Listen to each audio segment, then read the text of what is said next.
краю на шовковім полі, я полкового знамена, дивлюсь на нього я востаннє, у нез'ясованій журбі, всю кров мою всі скидання, воно вібрало у собі.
Прийшли окупанти до нас в Україну, форма новенька, воєнні машини, та трохи поплавився їх інвентар.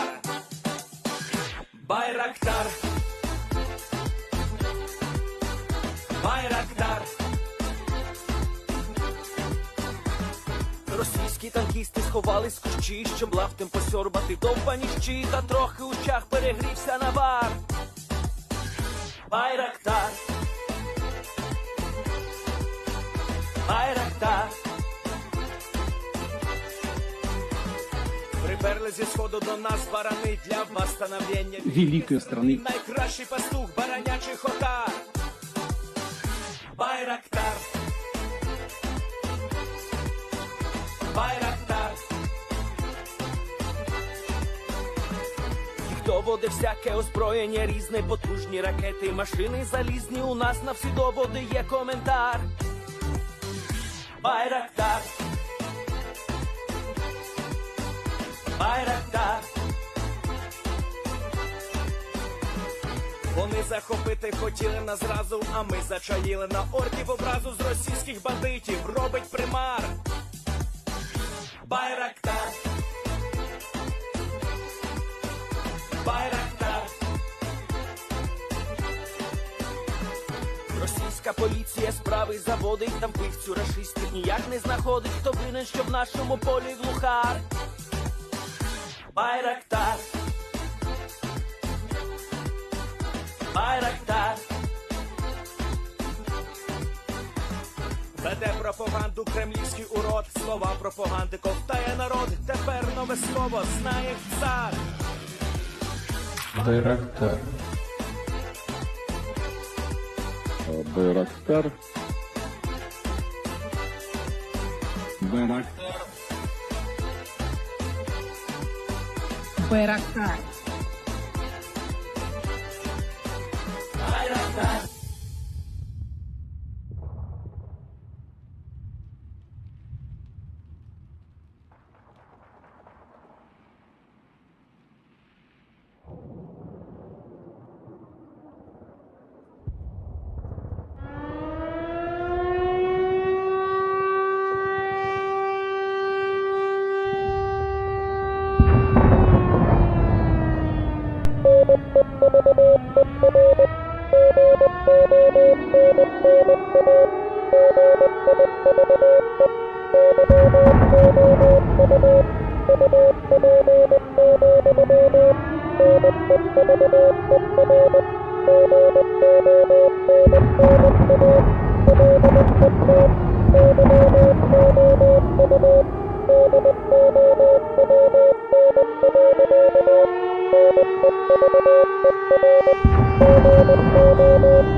Yes. The Leaf Street Army sends its regards.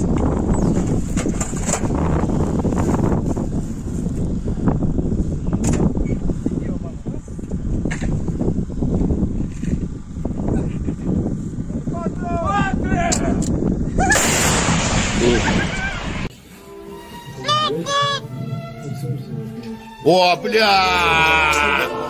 Игорь!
Hello, everyone. I'm the Enforcer, and I'm accompanied by Enforcer Matt.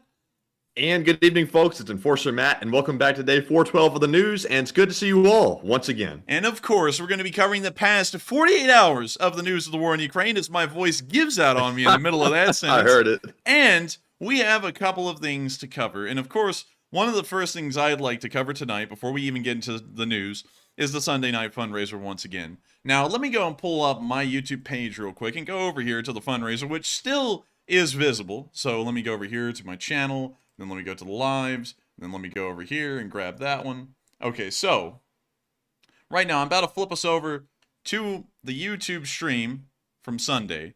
This is that stream, and at this very moment, as that fundraiser rounded out on Sunday night, it had raised $11,752 for Doctors Without Borders. An unbelievable amount. That is nearly $12,000. That night's goal was only $5,000. And the Lee Spring Army, like every other night, more so than every other night really on that Sunday night, went well above and beyond. That is nearly, let me think, it's like 125% higher than the actual goal itself.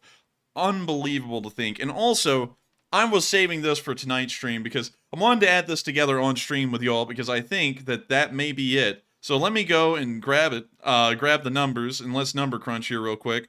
So before that Sunday fundraiser ran, the total that this channel had raised was $889,000 in support of Ukraine through all of the fundraisers that we've ever run on YouTube Give.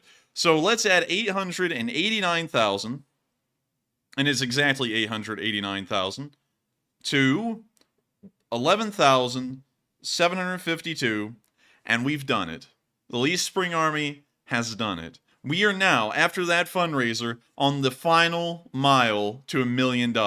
We are now at $900,752 raised through all of the fundraisers we've ever run in support of Ukraine. $900,000. No other community out there on YouTube that I know of has gotten up to this level. $900,752,000 raised through every single fundraiser. Ever since the first one we ran over a year ago to now, we've raised that much. And I got to give a huge shout out to every single one of y'all here in the Lee Spring Army. And I know that, of course, we're going to be getting into the news tonight and covering the past 24 hours. But I knew as soon as we rounded out that fundraiser that night, I would add it live on stream tonight because I want y'all to know and actually hear the addition done that we have made it past $900,000. And I got to give a huge thanks to Mark, General Mark, who put in... Of the LSA. Yeah, General Mark of the LSA, who put in thousands of dollars that Sunday night, which is largely the reason how we blew up the $900,000 mark, and we're now on our way towards $1 million. Absolutely unbelievable. And I got to thank every single one of y'all once again for helping this channel to help out in Ukraine so much. There are so many lives that have been saved by the collective actions of the entirety of the Lee Spring Army, and to each and every one of y'all, I have to say thank you. And so with that, we're now going to be moving on into the news for the night. And before we get into the Ukraine war news, we also have one question to ask. And Matthew will be throwing up a poll on this just in a second, actually. As many of y'all know, we have not been covering the news happening around Taiwan, and considering that over the past 24 hours, Chinese naval exercises have ended and more ships are joining the original fleets that were in training exercises in the area, the situation is looking incredibly tense. Not only that, but U.S. naval forces, mostly carrier groups and task forces, are starting to rush towards the area to conduct quote-unquote military exercises of their own in the area of Taiwan and the Philippines. This is starting to become a bit of a serious issue. We didn't actually expect that the war games would end and the People's Liberation Army Navy would in fact start to increase its forces around the island of Taiwan, showing that something may be happening here in the very near future. So we are wanting to ask y'all, and of course, we're still largely going to be putting this out there as a Ukraine war stream, which you'll be interested in hearing Taiwan news during the stream, more so towards the end of it, because it is starting to become a little bit of a serious situation, and we may even see that it evolves into a war, although we're not exactly certain right now. So with that, having that poll up and moving on out of that area, we're now going to get into the news tonight, starting in the United Kingdom, where thousands of Ukrainian soldiers have made themselves at home and have started to learn the doctrines and tactics of British infantry when faced with the battlefields the Ukrainians see today. And we can see that a lot of these guys are, of course, getting to the point where their training is completed and they're being sent home. And we actually got to see one of those farewell ceremonies today, caught on film for us to watch from a Ukrainian perspective inside of a bus. So we're going to have to mute the music, of course, but you can see a Ukrainian soldier filming as they drive out of the base, and British soldiers are saluting them as they leave. And of course, this is largely the entirety of the Commonwealth. There are New Zealanders, Australians here. There are some Canadian soldiers as well, from what we understand, that have been training these Ukrainian soldiers. And every single one of them are now lining the paveway as they leave the area. Of course, I meant pavement, not paveway. That's a bomb. But we can see all the soldiers saluting. And pretty much the entire base came out, the cadre did, to give these guys a proper send-off.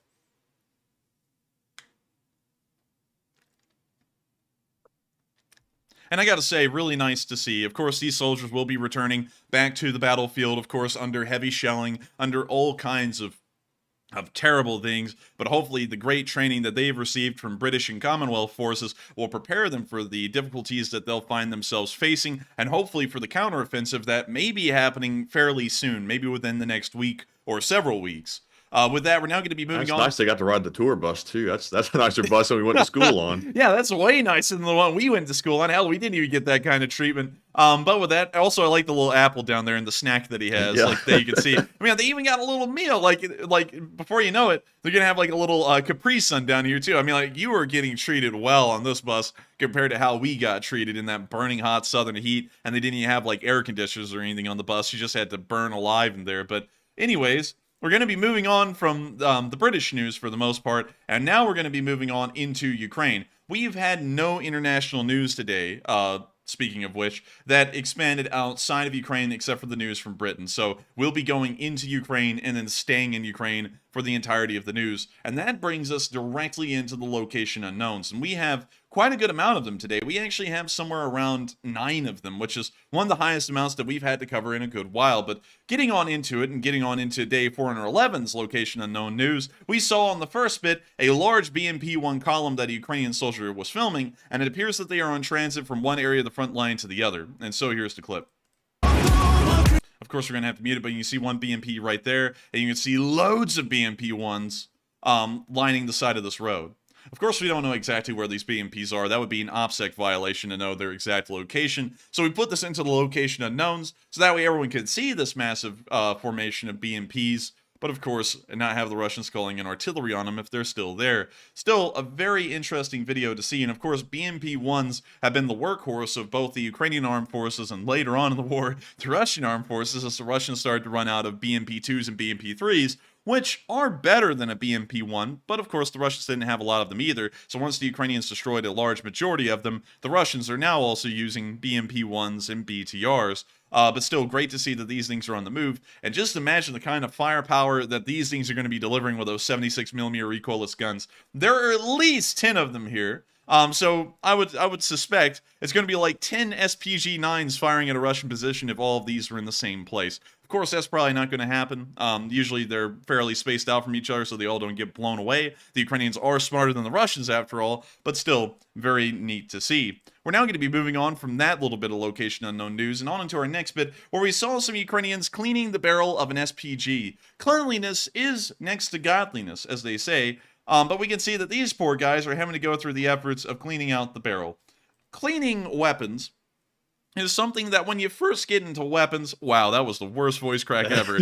Good God, that was terrible. But cleaning weapons is something that is fun when you first get into just small arms, but becomes very unfun as time goes by. It just becomes monotonous. And so I bet you these guys in the artillery here have probably done this many times, and they probably hate doing this, but it's a necessity to make sure that this piece is as accurate as possible, because the cleaner a weapon is, the more accurate it'll be, and the longer it'll be able to, I guess you could say, withstand the stresses and rigors of firing before it has to be rebarreled, rebored, or anything similar. So you see them pouring the water on what appears to be some kind of a sponge that they're most likely going to put in the barrel. And we can see them putting it down the barrel right there.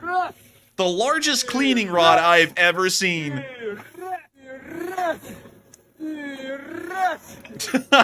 what in the world are they saying? They're having to call it out like a boating crew. They're like, heave, heave, heave, heave.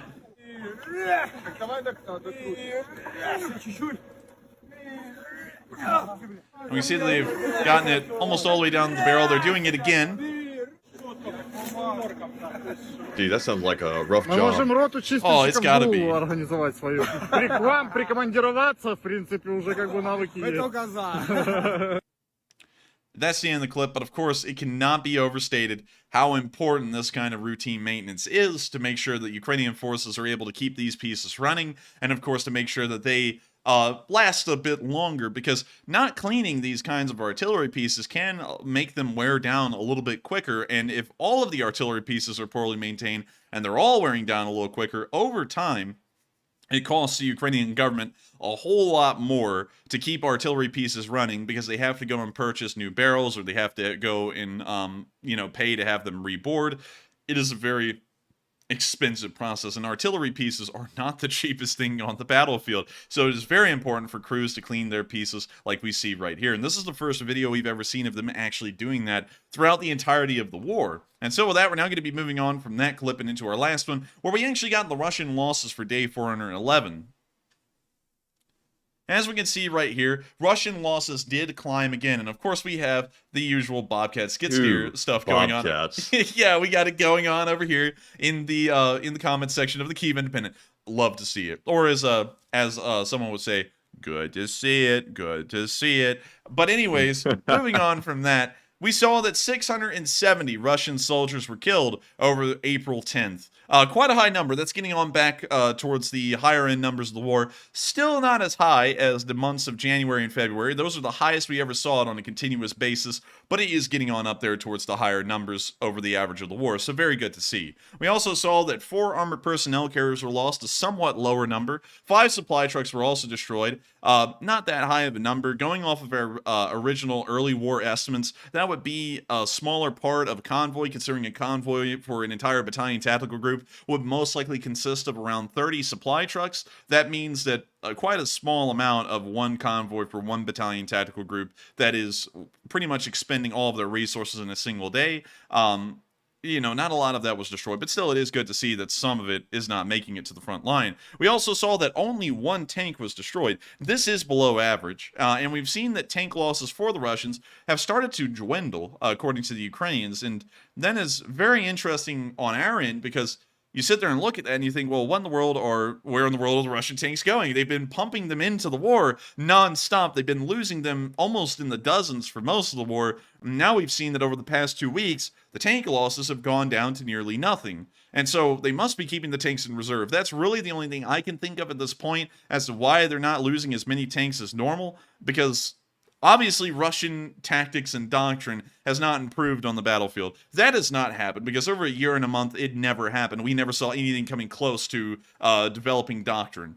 So obviously, they're just not putting them on the front lines anymore, and they're not taking as many losses because there's not that many tanks to shoot at. We also saw, however, that 10 artillery pieces were destroyed over the past 24 hours. Quite a decent number. That's about 2.5 artillery batteries worth.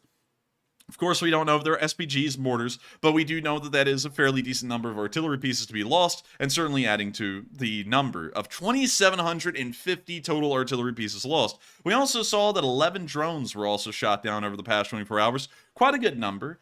We also saw that 1 MLRS was destroyed. We don't know where, we don't know what specific kind, but it is good to see that one of them was destroyed. And of course, the 2 Bobcat skid steers, or the special equipment vehicles, were destroyed over April 10th. So not that bad of a day, really. Of course, we didn't see any special equipment being destroyed, like aircraft, helicopters, anti-aircraft warfare pieces, or boats. We haven't seen any boats get destroyed in a very long time, but it is good to see the frontline losses for Russian forces on April 10th did climb up a little bit compared to the previous few days. With that, we're now going to be moving on into the day 412 location unknowns, and we have a few more. Wait, you're going to cover yesterday's losses? Yeah, we just did. Was that yesterday's? Yeah.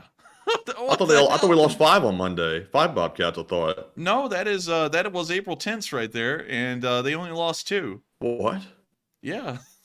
I can't believe it. I'm going nuts. What the hell?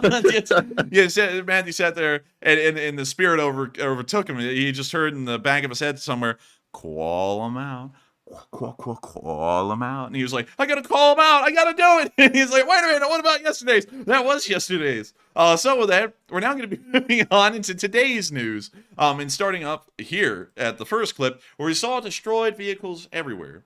The Ukrainian strikes, of course, are quite precise, as precise Ukrainian strikes seems to dictate in terms of the wordage. It has to be precise, because, you know, if it's not precise, then why is it being called precise? Nonetheless, we saw that they were able to leave a good litter of Russian vehicles destroyed. And this is largely a montage, but here's the clip nonetheless. Now, I'm assuming that these videos are ones that we have not seen, that may have been compiled over the past several weeks, but these are losses that we were able to confirm on film, and while the snowfall on the ground, of course, is not there anymore, it does show that we need to, of course, make these losses visible. They were on film, and they were uploaded today. We can see right there that a Tor had an artillery shell land quite close to it. Shrapnel probably went through the hull and damaged it. We can see in this next clip here, a burned out field. We can see snow out there on the ground in the distance. And we can also see, and let me go back right there. Can't really tell what kind of vehicle that is. It kind of looks like a toss, but, you know, of course it's so far away we can't exactly tell, but we see the shell land right behind it, exploding in the field. And we can't tell if that vehicle has taken any severe damage yet. As we get closer, we can tell it is a Tor. It's not a toss, it is a Tor. But I can tell you one thing, it's about to get called a toss because that missile is about to send that thing tossed up into the sky. We can now see another artillery shell landing near a radar. Or a toss. Or no, a Tor, sorry. I'm trying to, like, it's so hard to see these things. I'm trying to see them through all the blur and the camera shake. It is really hard. It is a Tor. It's another Tor. We saw the shell land somewhere over to the left of it a second ago. We can now see the Ukrainian drone flying over the tree line, another shell falling. We can't really tell where it hit or what was down there at the moment. But we saw a little blip of an explosion right outside the tree line, which may show to us that a little piece of ammunition caught on fire. We can see it burning right there, actually. And we can actually see, we could see it Tor right out there in the field. It's right there. You can see the radar spinning on top of it. And the camera goes back over to the left side. It appears that they're not going for the Tor in the middle of the field right now. And it appears that the Tor also can't pick up this drone either because it hasn't shot it down. And this drone's gotten incredibly close. Probably just a few miles away. We can now see what appears to be a supply truck and some kind of a surface-to-air missile system. Maybe a Buke or a Coupe. We can't really tell. We can see an SPG, I think. Dang, hang on. Let me pause that here. We're going to have to pause it because... golly, the camera shake on this thing. Okay, that looks like an SPG. I'm going to guess that that may be a Mista S? Or... I don't really know. I mean, it's really hard to see it.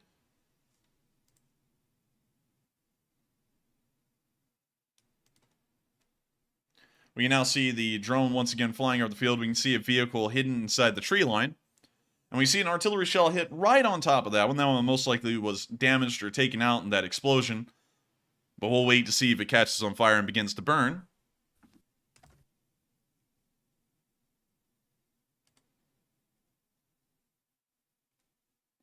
We can now see the artillery shell landing near the Coupe/Buke.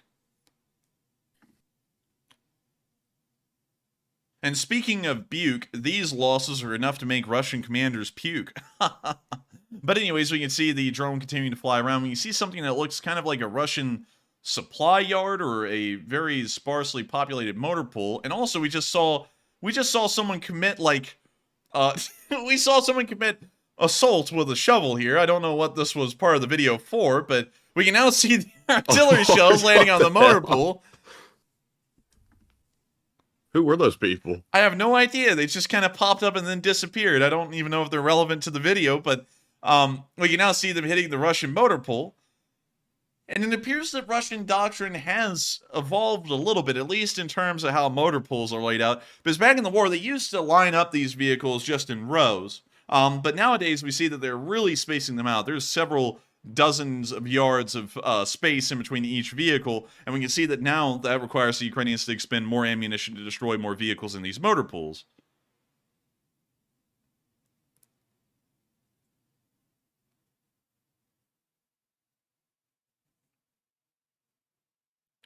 We can see the smoke rising up from the one vehicle that was destroyed down there, and it appears that that was the only one that was destroyed in the motor pool.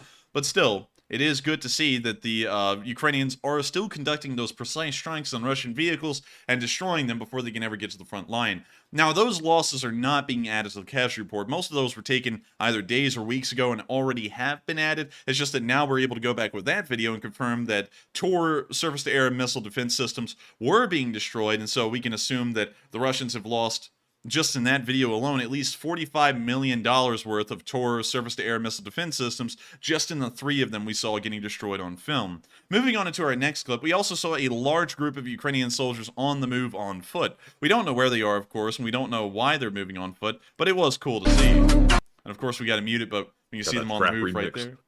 That trap remix, and they pimp walking. Look at them. That's a massive group. Man, dang, that has got to be at least a battalion's worth of guys just in this one video.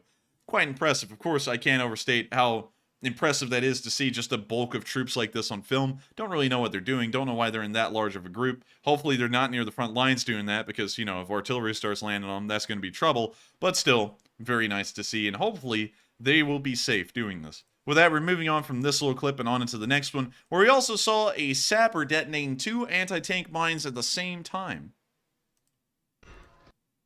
Quite an interesting video, if you ask me. Hopefully there's not music. We can hear some artillery shells exploding in the distance. We can see this guy setting up the AT mine and now running off. You now see him running to the second one and starting that one up as well. And now he's still running, and he looks like he's running to this partially destroyed building for cover. You now see him joining his friend in here. Well, actually, his friends in here, plural.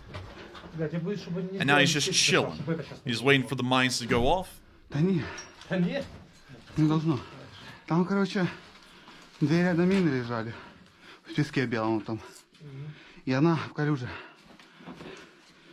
Ну, по идее, одна шашка должна будет двигаться в нее. Они там, блядь, пиздец, как We can see him chit-chatting a little bit. Talking about what's going on out there. We now see this guy handing over his AK to a guy that looks like he's in a basement. You now see him picking up a box of M80 firecrackers and handing them over to the guy near the basement. Well, really putting him on the ground.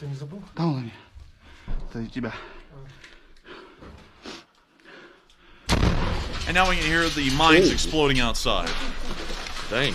And dang was that explosion. That thing went up. And there goes the second one. Ooh. Getting a little dusty.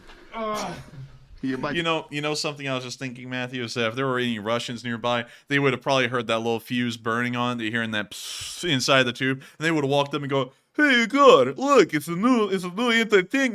And just get blown away by the thing. As the Ukrainians are just sitting in the house going, "It's about to go any minute now." There's some Russian out there going, "Hey, listen, this was making a weird noise." Boom. And he just gets blown away. But now they're covered in dust. The mines, those mines are anti-tank mines. They have quite an explosive charge inside of them. They're meant to punch through the bottom of a tank or at least detrack them. And we can see the craters that they left behind out there. And of course, great to see that the Ukrainian sappers are going about their job in a safe and reasonable way to make sure that they don't get themselves blown up, but making sure to get rid of dangerous ordinances like that not only jeopardize the Ukrainian military, but also the Ukrainian citizenry as well if they ever return to the area. We're now going to be moving on into our next bit of location unknown news, where we can see a Stugna getting Stugna'd. This is Stugnaception right here, because we're about to watch the Russians fire off some kind of a Kornet, or another kind of ATGM that I cannot say the name of on YouTube, because I think it's pronounced a kind of a weird and interesting way, that most people probably would not be happy with. But we can see it firing off in the distance, and we can see the Ukrainians using a Stugna to take out another ATGM operated by the Russians. We can see the Russian ATGM fire, and we can now hear the Ukrainians giving the command to fire, the Stugna racing its way across the field towards the Russian ATGM, and making sure that theirs will be out of operation, while their ATGM will get an ATGM kill. We see the missile still on its way. We can see it hit, and I think the ATGM ammunition over there went up, because that explosion was massive. I mean, that thing was huge. It looked like an SPG got blown up. Yes. When you hear the Ukrainian He go, tried to yes, imitate my door. poof, jugga jugga. That's the end of the video right there, and that's the first ever recorded instance on film where we saw an ATGM get destroyed by counter ATGM fire.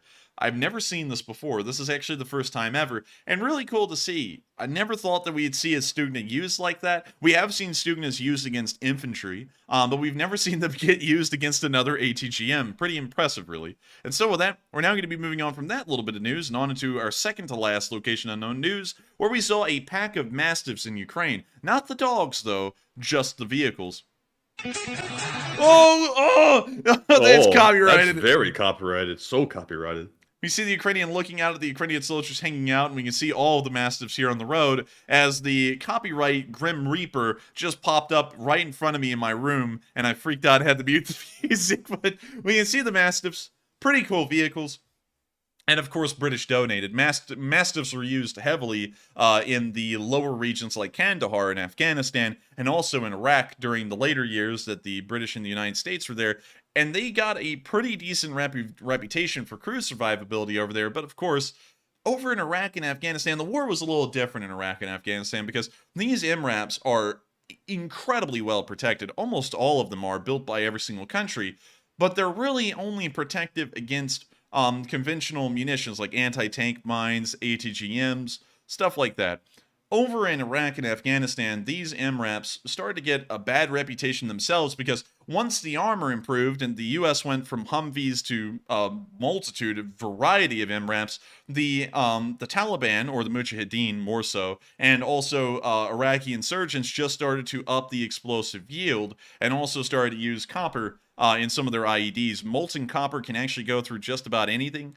So these MRAPs, while still heavily armored, over there in Iraq and Afghanistan, they'd still run into problems where the explosive yield was sometimes so heavy, it would literally fling the MRAP into the air, which would usually injure or kill most of the crew, depending on what kind of road they were on, or it would still heavily injure the crew inside, even though the thing was heavily armored. But in a war like this, going against conventional weaponry like RPGs, ATGMs, and also, I guess you could say anti-tank mines and anti-personnel mines, these things are incredibly well protected, and the crew most likely won't have crews will most likely not have high fatalities for those reasons. Of course, we've already seen that tested in combat before, and these things have done incredibly well. And so with that, we're now moving on to the casualty report for today on April 11th. I have to make sure to get this out because Maddie's like, you didn't cover Monday. We did. Today is the day where 5 Bobcat skid steers were lost.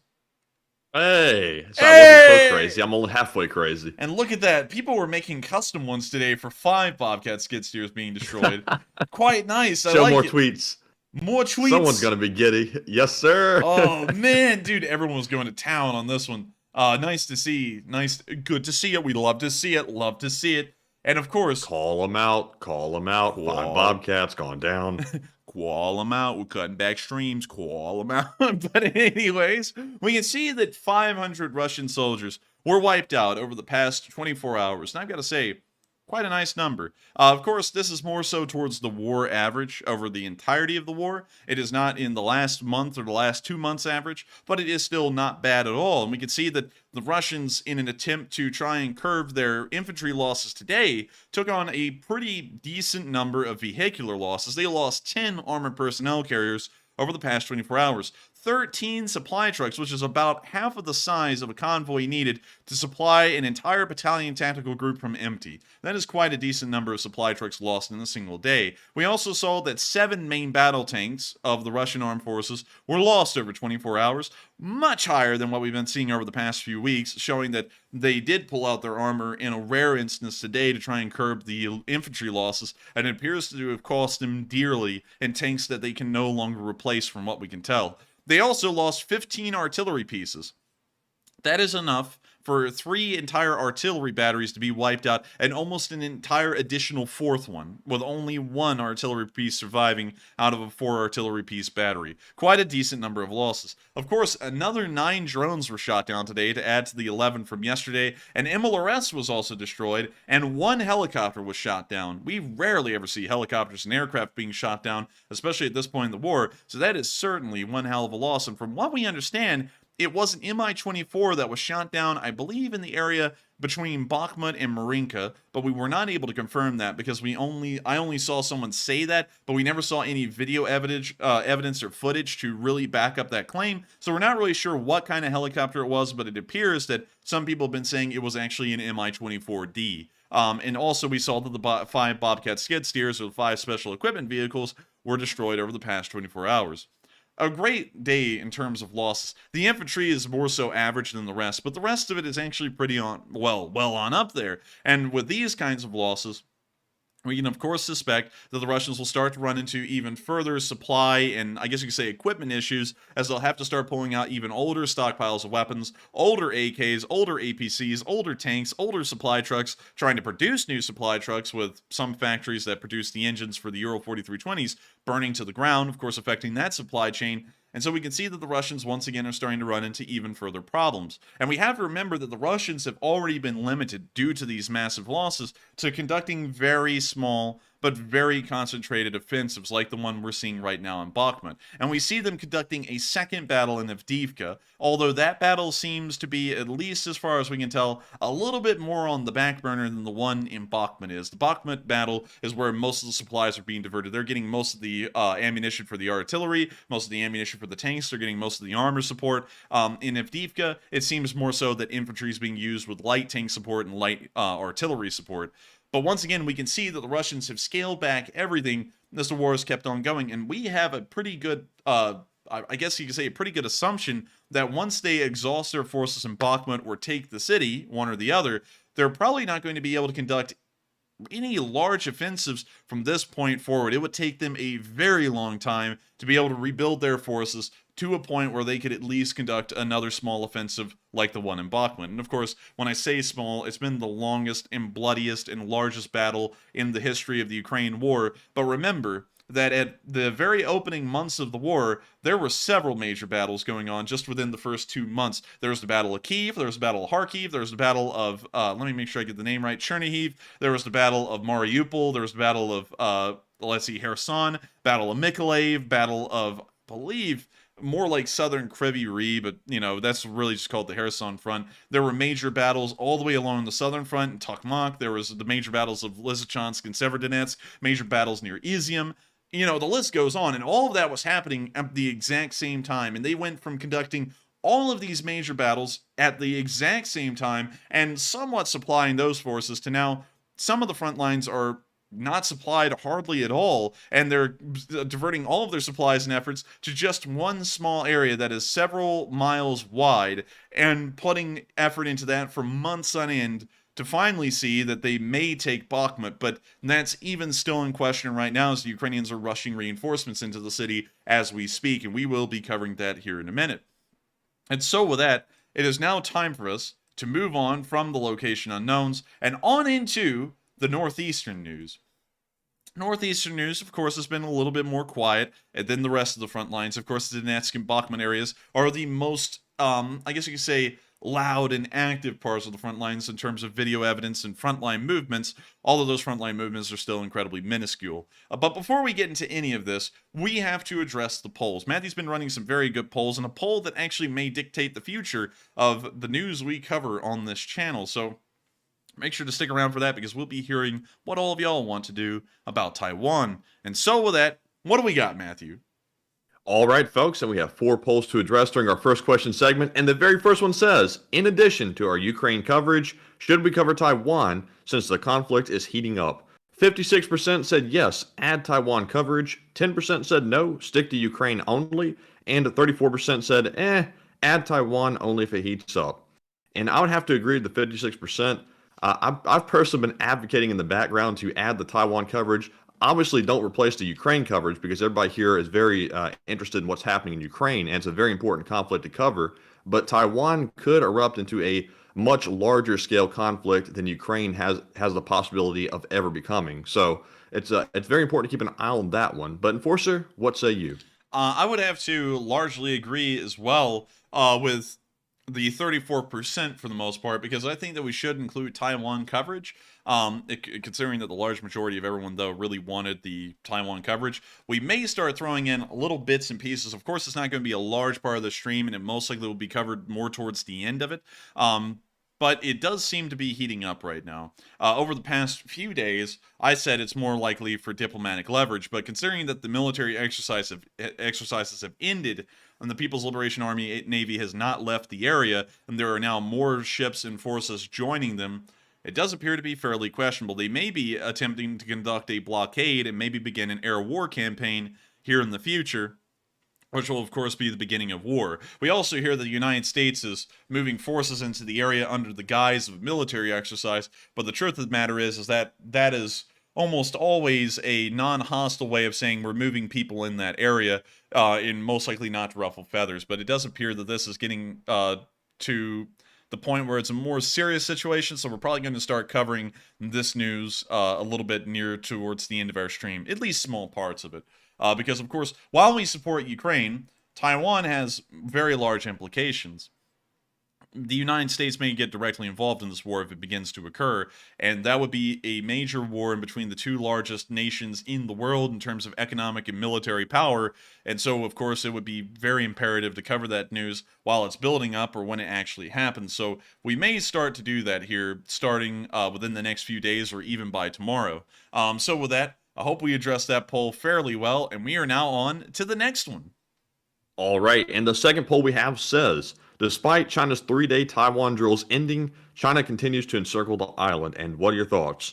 It looks like 41% said China is preparing for war, 8% said unsure, 32% said it seems suspicious but still unsure, and 19% said China is waiting for the U.S. drills to occur. And on this one, I'm kind of torn between China preparing for war or maybe the fact that China is simply waiting to counter U.S. drills. I think in one of the next polls I have here, it covers that, so I don't want to steal the thunder from it. But the U.S. is going to be doing drills around Taiwan, which are pretty major. And I'm not sure if maybe that's the reason why China is keeping their ships and planes in the area. But certainly concerning, and we've obviously seen before that the guise of military exercises can be very deceiving. But Enforcer, what say you? I would have to say it is a fairly concerning situation that they haven't left the waters around Taiwan.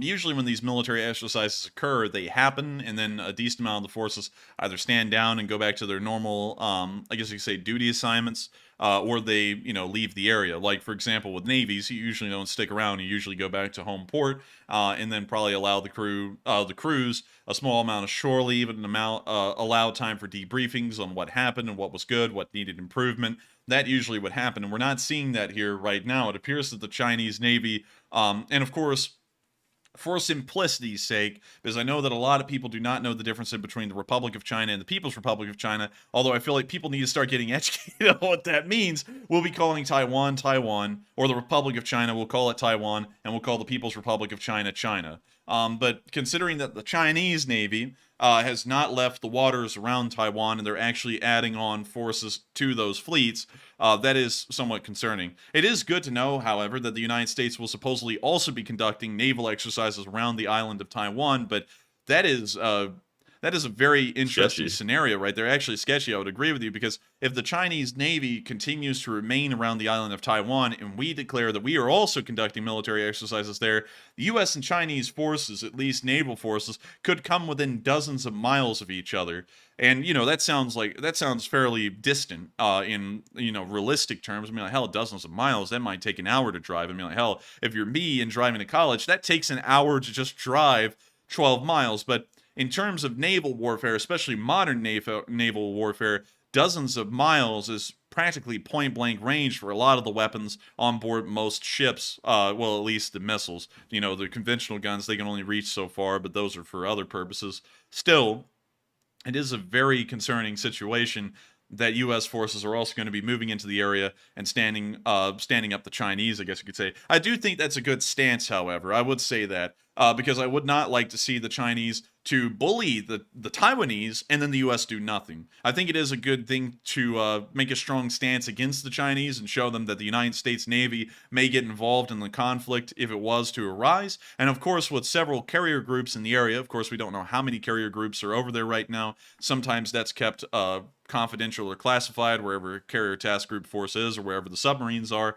But if there are several carrier task groups in that area, these carrier task groups on their own may be able to combat all of the Chinese air power that could be levied against Taiwan in an air war. And of course, the Taiwanese also have a very extensive amount of surface-to-air missile defense systems.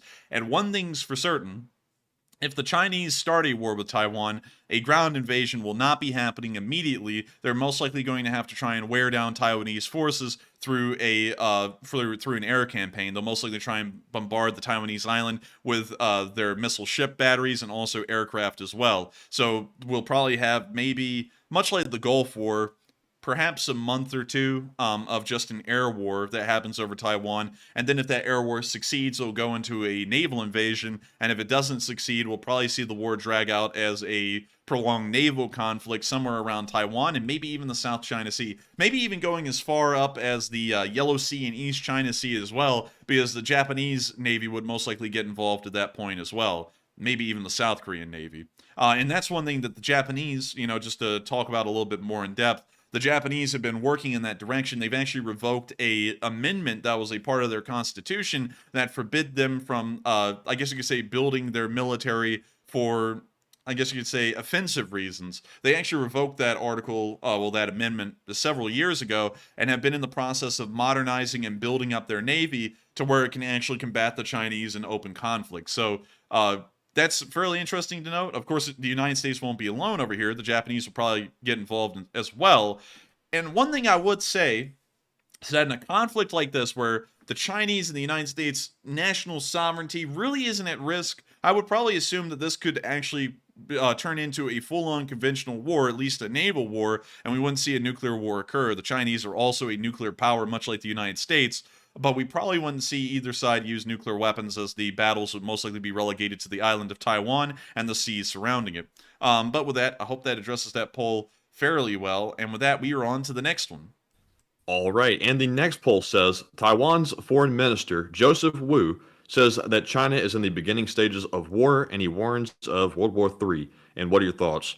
And just some context, this same guy, the foreign minister, Wu, he has previously said that he doesn't think war is actually going to happen, that China wouldn't be that stupid to do it, and it seems all of a sudden he has changed his mind. So it looks like 56% said he's right, China is getting ready, 13% said unsure, 18% said I'm mixed on it, and 13% said he's wrong and he's fear-mongering. Now, it's possible that he might have gotten shaken after seeing the ships and the planes right off the borders of Taiwan. Then again, though, I'm sure they have some intelligence that we're not aware of. And for him to change his position so drastically, that does cause some concern. But Enforcer, what say you? The fact of the Chinese Navy not leaving the area and in fact expanding their force size, and I hate to use buzzword crap like that. I'm so sorry, everyone, but I'm starting to use a little bit of it. I'm like, dang it! It sounds a little too intellectual. We're gonna try and change that. The buildup of Chinese naval forces in the area is somewhat concerning, in my opinion, because the fact that the exercise is over and they aren't leaving, they're building up, shows that they may be planning something, and it's not just a diplomatic leverage attempt. It may actually be more than that. Or it may be that they didn't get the kind of leverage that they thought they would through the military exercises, and now they're going to build up forces to look like they're preparing for war to try and, of course, get more diplomatic leverage. Of course, everything they're doing will most likely be an attempt at diplomatic leverage until the last minute. And if all diplomatic leverage attempts fail, then they may try and conduct a war. But it is very concerning to see that they're moving towards this direction, because while it's still most likely a diplomatic leverage attempt, I would say that everyone needs to be on the path to prepare for war, because it looks like the Chinese may be going in that direction as well. Now, I saw someone say And since we're on the topic of Taiwan and China, the Chinese Navy is larger than the U.S. Navy. And this is something that is a huge fallacy. Numbers don't mean anything because on paper, the Russian army was way larger than the Ukrainians and could squash them like a bug. And look at this. We're here a year and nearly 2 months later, and the Ukrainians are slaughtering the Russians. Numbers don't matter. It's about the quality of your forces that really count. And if you look at the Chinese Navy, and maybe I can find an infographic that shows the Chinese Navy, and it looks like they kind of hide the infographics, because I remember back in the day they used to make little sheets that would show every single ship's silhouette and kind of give like the classification, like motor torpedo boats, stuff like that. Let me see if I can find the list of ships. So let me go down here, and of course they have some submarines. Most of their submarines are actually diesel. They're not nuclear, and that actually gives our submarine fleet and also our surface fleet a massive advantage, because diesel submarines are a little bit louder, at least their kind, compared to our nuclear submarines. So they're easier to detect, they're easier to destroy. So that's a great plus side for us, is that most of their submarine fleet will most likely be destroyed fairly easily or detected fairly easily. I remember Rob Eisman, who served in the Navy. He told me that whole spill about how the diesel engines like make noise and you can hear them from like 100 miles away compared to our really silent subs. Yeah, I mean, there's no such thing as silent running for Chinese subs, because their diesel engines give them away. So there's no way in hell that the Chinese submarines, just in numbers, will compare to the U.S. attack submarines, because the U.S. attack submarines obviously can slip almost right under them, as long as they're, that's a whole thing on its own. We won't go down that rabbit hole. But the Chinese, the U.S. submarines can slip right under Chinese surface fleets, attack their shipping. We could attack their own submarines. We could fight submarine to submarine under the sea. Because we'll be able to hear their submarines. They won't really be able to hear ours that well. Fire off torpedoes that will find them and destroy them underwater. Moving on from that, and of course, let me show you all a Type 35. That's a Type 35. You have several of these. I believe the numbers was around 6 of them. And most of their submarines are kind of in this category. That's really a Kilo-class submarine right there that the Russians are using. But they're all diesel-powered, and they are louder. And of course, that's a massive deal. If you're louder underwater as a submarine, that is not what you're going for. Submarines are supposed to be stealthy. The whole point of a ship being submerged and pretty much being a submarine is so that way you're harder to detect. But with a diesel engine, that goes out of the window, especially in the modern war.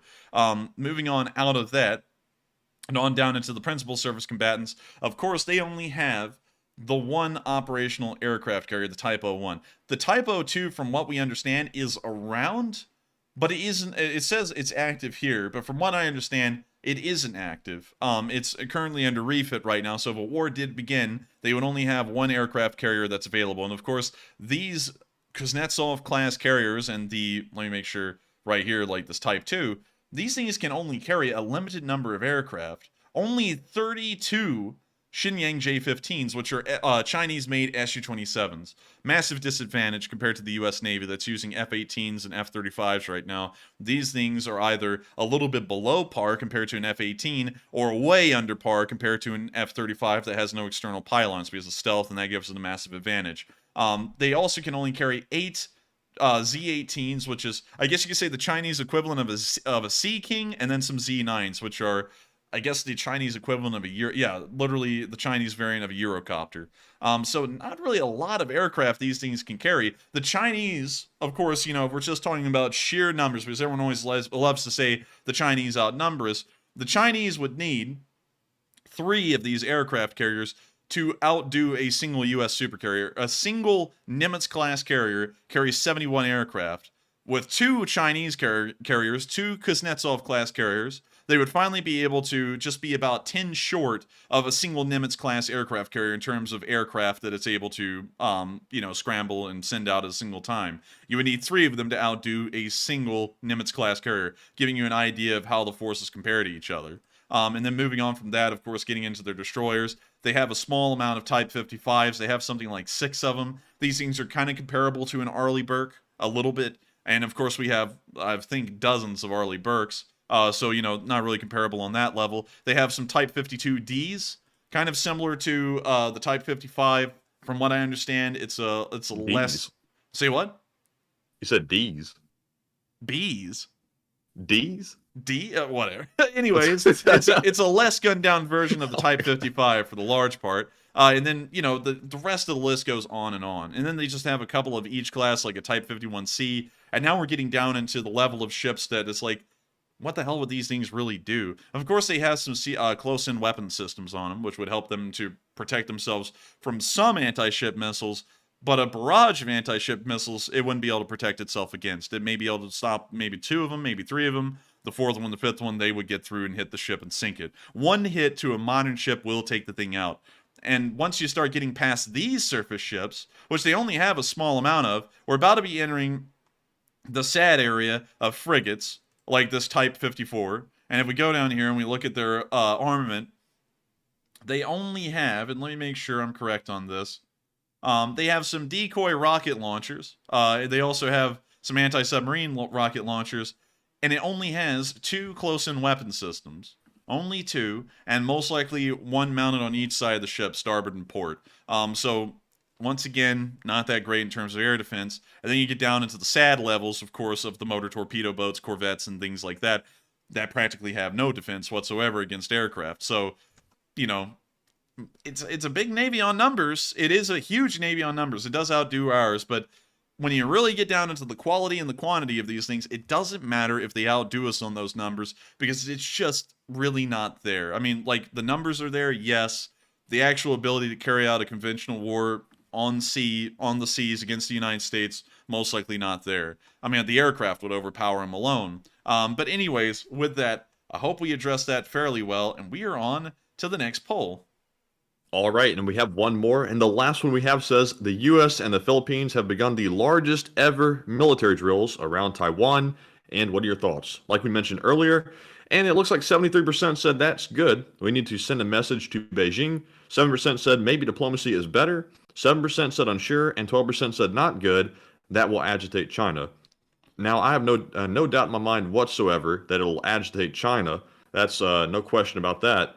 One thing I will say is this war between China and the U.S., if it actually broke out over Taiwan, would be very devastating and very bad. And as much as I'd like to send a message to China, I think we should make every attempt possible through diplomacy to try to prevent that from breaking out, because the consequences could be absolutely horrific. So I'm going to go with the 7% and say maybe diplomacy is better. I know that sounds kind of like a little bit of a cop-out, but, if you really think really tough about what could happen if it broke out, you would probably think twice too. But Enforcer, what say you? War is the last resort, and of course we want to try and avoid war as best as possible, but I'm not into the philosophy of appeasement. If that's what, trying to find a diplomatic solution means, I'm not for appeasement. I would say either the Chinese understand that Taiwan is its own country, it's its own sovereign country, it has been for largely 90 to 100 years, if you really want to count the Republic of China when it was on the mainland as a part of its history, which it was. It's been an independent country for over 100 years, 110 years at this point.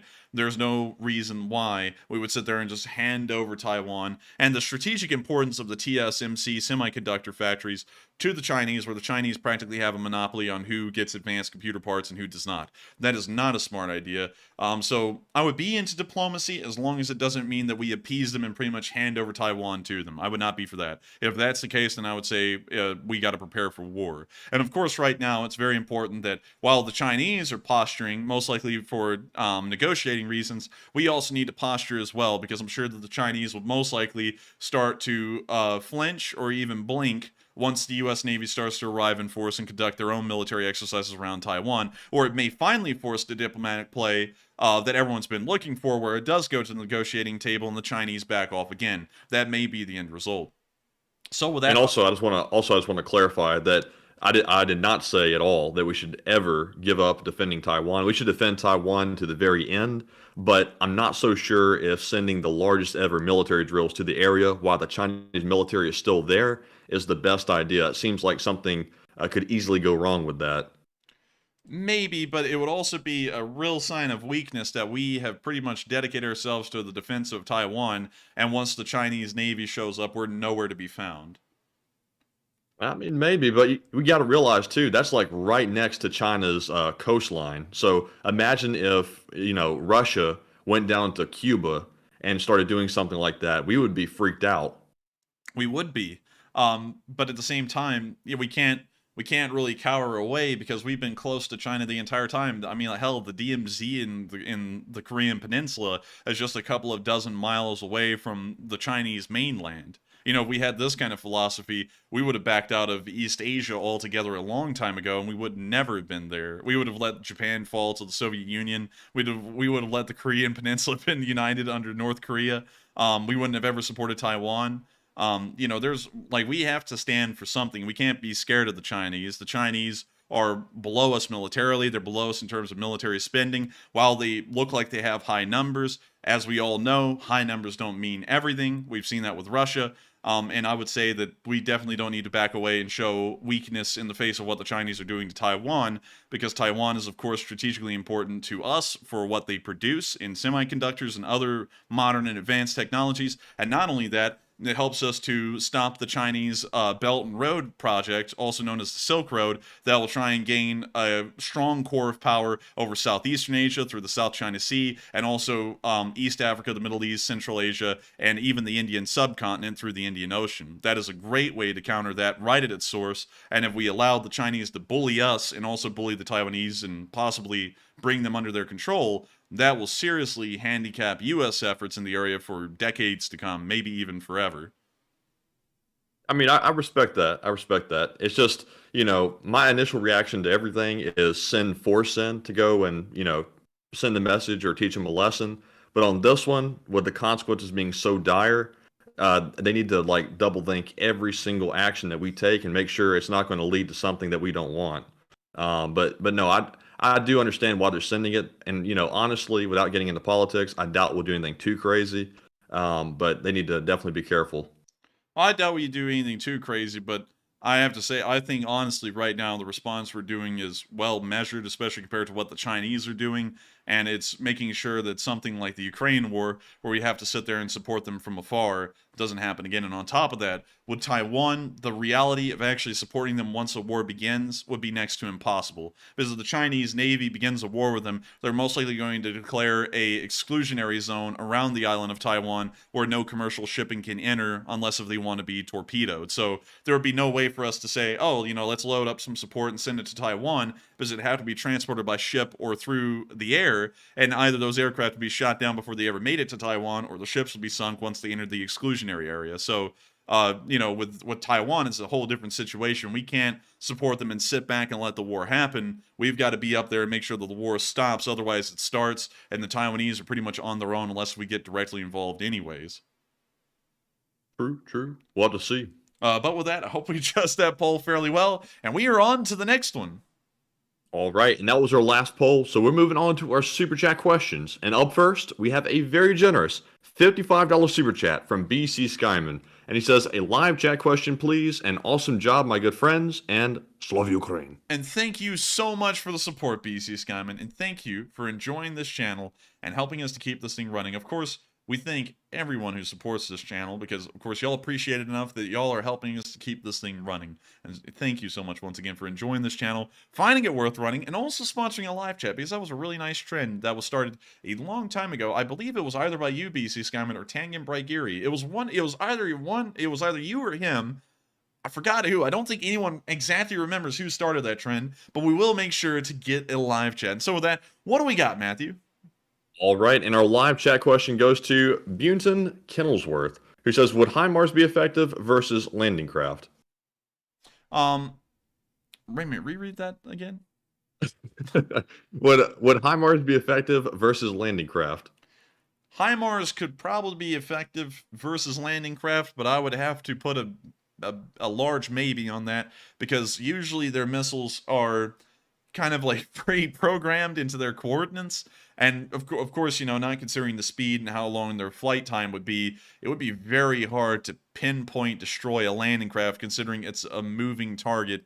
And also, it's probably going to be at significant distance from where the HIMARS is actually firing. So those things considered, HIMARS fire might be somewhat inaccurate against a landing craft, but I wouldn't rule it out completely. It's still possible. So with that, I hope that answers the question fairly well. Thank you so much once again for the support, BC Skyman. And with that, we are on to the next one. All right, and up next, we have a $50 super chat from Colleen Emsley, and thank you very much, Colleen, for the support. She says, Happy Easter, and just back from being away with family, please tell me what is happening in the USA with leaked documents. Very disturbing. It seems the US is weak, and as a Canadian, we usually follow LSA and Slav Ukraine. And thank you for the support. And to answer that question, that's a really good question, by the way. And thank you so much for joining the channel. And I hope you had a happy Easter as well. The Easter fundraiser was unbelievable. Nearly got to 12,000. It was one of the biggest we've had in a while, ever since the year's anniversary fundraiser. But to answer that question, what happened in the United States is that a disgruntled serviceman, who should be deemed a traitor and a let's see, what should we call him? Rarer than a traitor, a collaborator, perhaps. We'll have to get into the exact terminology of that probably later on, but the guy is disgruntled and works in the Department of Defense and decided to release classified documents on a Minecraft server, a Minecraft Discord. You see, Discord appears to be the root of all problems in this world because, not only was it a problem for us and we had to get rid of the thing, now it's a problem for the Department of Defense as well. I gotta tell you, Matthew, the rats, there's not a lot of them, but they gravitate to the Discords. They just go there. Disgruntled people in Discord go together. It's almost like it's named Discord or something, but anyways. Yes, it's named Discord for a reason, man. The Discord's strong in there. So anyways, he was unhappy with the government, so he decided that he was going to get some classified documents that he had access to, and then leak them onto the Minecraft server. From there, they went to 4chan, and then from 4chan, they spread to the rest of the internet, and the Department of Defense finally picked up on it and started tracing back the source of where this came from, and they found out it came from the Discord. So now, from what I understand, they're trying to find everyone who was involved in that leak, and apparently there was a couple of other documents that were also leaked as well by this guy that were completely undiscovered for months, and they were just sitting on this Minecraft Discord. And funnily enough, from the story, they said that a guy that was working, I believe, in the NSA, the National Security Agency, was invited to this Minecraft Discord server, and they didn't know he worked for the NSA, and he got in the Minecraft server, and then he saw all this stuff, and that was also how the government was tipped off as well. So, it is fairly interesting here. Of course, a lot of them were doctored beyond the original ones that were uploaded to the Minecraft Discord server, but a lot of things are wrong with these papers. Like, for example, the papers said, and I've got to take a better look at them today because, of course, they're still floating around, and I tried to look at them a little bit more. The numbers of vehicles that these papers, the original ones that were undoctored, said that the Russians had lost, were well below the ones that have even been documented in picture evidence on Oryx, which tells me that even if that is the official number the Department of Defense is going on behind the scenes, it's way off, because they said that only something like a few hundred Russian tanks have been destroyed, and just by picture evidence alone, we've been able to confirm that almost 2,000 tanks have been destroyed completely. So that, of course, is a massive misnomer, and if those are the numbers the Department of Defense is working off of behind the scenes, they have no clue in hell of what's going on really in Ukraine, because you can easily find it online. You can easily find it in places like here. But anyways, that's kind of the story of what's been happening here in the United States. I would not really say it's a sign of weakness, because if y'all know what the game War Thunder is, there are literally classified document leaks nearly every few months from War Thunder players, because people get into arguments, and some idiots that have classified clearance go and get their own information from the classified documents and then just put them out there to try and win internet arguments. It's not really that the United States is becoming weaker per se, it's just that stupid people are being given classified clearance in some countries like America, and then these stupid people abuse their powers of having this classified clearance to just dispel or divulge this information to the world at large and give away things that we don't really want people knowing we know. But anyways, with that, it's like what kind of people do we have working for us if they go join a Minecraft server? They get into an argument with some other people about what they really think about the Ukraine war. So they're like, here, have some classified documents to prove my point. I don't even. What the hell kind of people are these? But then again, we can't sit there and bash American ads like, oh my God, what are they doing? Because a Chinese guy in China got in an argument about War Thunder, and he sat there and said, no, the ZTC 99 is good, and then he literally published the entire manual of the ZTC 99 online, everything about it, like the sight system, how the gun works, the actual effective range, the armor protection on it. I mean, like this guy, the Chinese guy, I think he uploaded the most in-depth information that anyone's ever done on War Thunder, at least in terms of the information leaks, because it was literally everything about the ZTZ-99, all the way down to the suspension system and how it exactly worked. So, you know, it's not just an American thing, it's really a worldwide thing. And then the Russians, I think they come in number 2 in terms of the security breaches they've had, because a lot of Russian War Thunder players have gone out there. They've even published classified documents on the T-14 Armada, which hasn't even made it into frontline service. And we already know, at least from War Thunder forums, how good the armor protection is. And we found out that the turret has no armor whatsoever. Like, it's like some structural steel and that's it. So you could actually punch through that with a 50 caliber and probably knock the whole tank out. Well, at least in terms of its firepower, knock the whole thing out clean. So, you know, it's not really just an American thing. It's a worldwide thing with idiots being given classified clearance. But that would be kind of the story in a nutshell as to what happened here in America. But with that, Part of me wonders if the person who leaked the documents on Minecraft is actually the original source or not. Part of me wants to think that it wasn't, and then part of it's like, why would they just have come across like classified documents on the internet and then just threw them out there? I mean, do you think that's the original source? I think it was, because from what I understand, the guy did work in the Department of Defense, I believe actually in the Pentagon itself, and that seems to have been like the papers that we saw. It looked like some kind of a briefing infographic that would have been given to someone to give them a brief rundown on what's going on over there. I don't think they found any information on the person that's leaked it yet. I don't know. I mean, like, it should be pretty easy to find, at least if the story's true, that an NSA agent was invited to the Minecraft server, and knowing how easy it is to find information about anyone on Discord, you know, thanks to what happened with this Gizmo. You know, I mean, like, you know, it should be easy to track this guy down and find exactly where he lives and, you know, where he worked in the Department of Defense. But with that, I hope we addressed that fairly well. Thank you so much once again for the support and helping this channel to keep on running. It means a lot to us because it's the only way that we can keep the thing going. And without y'all support, it wouldn't be possible. And so with that, we're on to the final question of the segment. And then we're going to be moving on into the frontline news itself, starting in the Northeast and working our way down south. All right, and the last one of the segment goes to Hal Rose, who puts in a $33 donation and says, Enforcer and Enforcer Matt, LSA is like a lighthouse in the sea of clickbait. Lots of clickbait channels have changed their names, but the LSA stands true. Thank you. And thank you so much for the support. Yes, we never change our name. We never take breaks either. It's 6 days a week.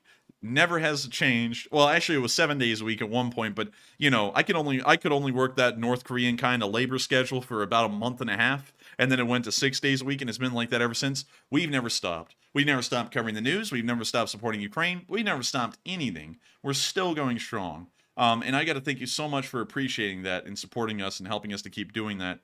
Because, of course, I cannot understate how much y'all's support helps us to keep this thing going. Of course, we don't make anything off of the fundraisers, unlike what the haters say. So the only way we can keep this thing running is through Super Chats. And I've got to thank you so much once again for finding this channel worthwhile to support and also helping us to keep this thing going. Also, another thing is that I would have to say, you know, and of course we're a little biased because it is my channel, but I have to say, from what we've seen, we run the most honest channel there is. I mean, we make no bones about it. Y'all see exactly the kind of support we get because the only support we get are Super Chats. So, you know, you see that support goes directly to us and we make no qualms about it.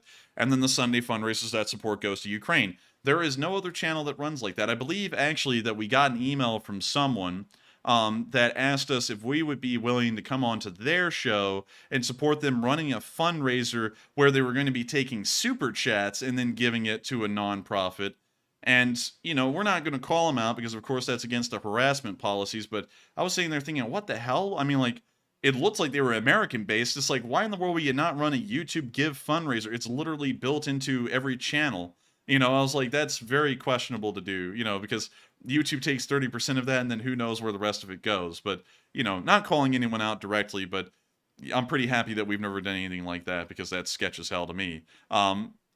Oh no! Oh no! The enforcer's a joke, said Oh, Brian. man. And Brian said, message deleted by enforcer Matt, banned. Bye-bye. Man, the biggest joke is that receding hairline in that picture. Jesus, someone Oh, get a hair man. transplant on this man's stat. Jeez. But anyways, with that, thank you so much once again for the support. I hope that does address that fairly well, and it looks like I had to murder a bot in the live chat as well. So with that, we're now going to be moving on into the frontline news itself.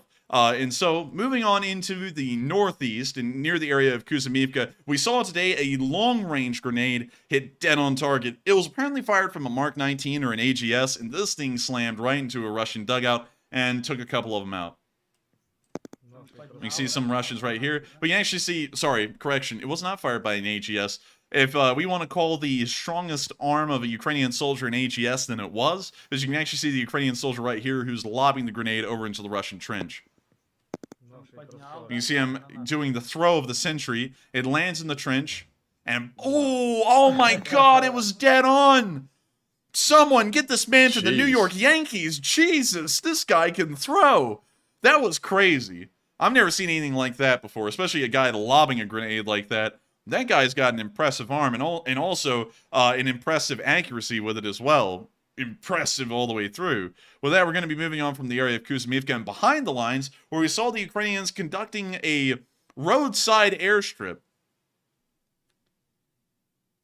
So, here's the clip. We're going to mute it. This was probably filmed a couple of weeks ago, but we can actually see Ukrainian MiG-29s, and also it looks like a Ukrainian Su-27 using a road airstrip. Right here, we can actually see a MiG-29 taking off in Ukrainian livery. And very bizarre to see. We've never seen a video like this. We don't know how many road airstrips there are in Ukraine, but it is very interesting to see that these Ukrainian aircraft are using the roads themselves as runways in some areas, most likely in the northeast. With that, we're now going to be moving on from that clip and into our next one, where we also saw further south and behind the lines a demining vehicle operating in Luhansk, and we actually got to see what happens when one of them runs over a mine. So here's the video. When you see the vehicle moving forward, it's a tank with a giant anti-mine roller on the front of it, and it hits a mine and it just keeps going. So the whole purpose of the mine clearing device that we see here is that the weight of it alone is so heavy that it just rolls over the ground and it activates the pressure plates in the mines. They explode. They cause no damage to the mine roller whatsoever, and it just keeps on going, and it demines the entire field.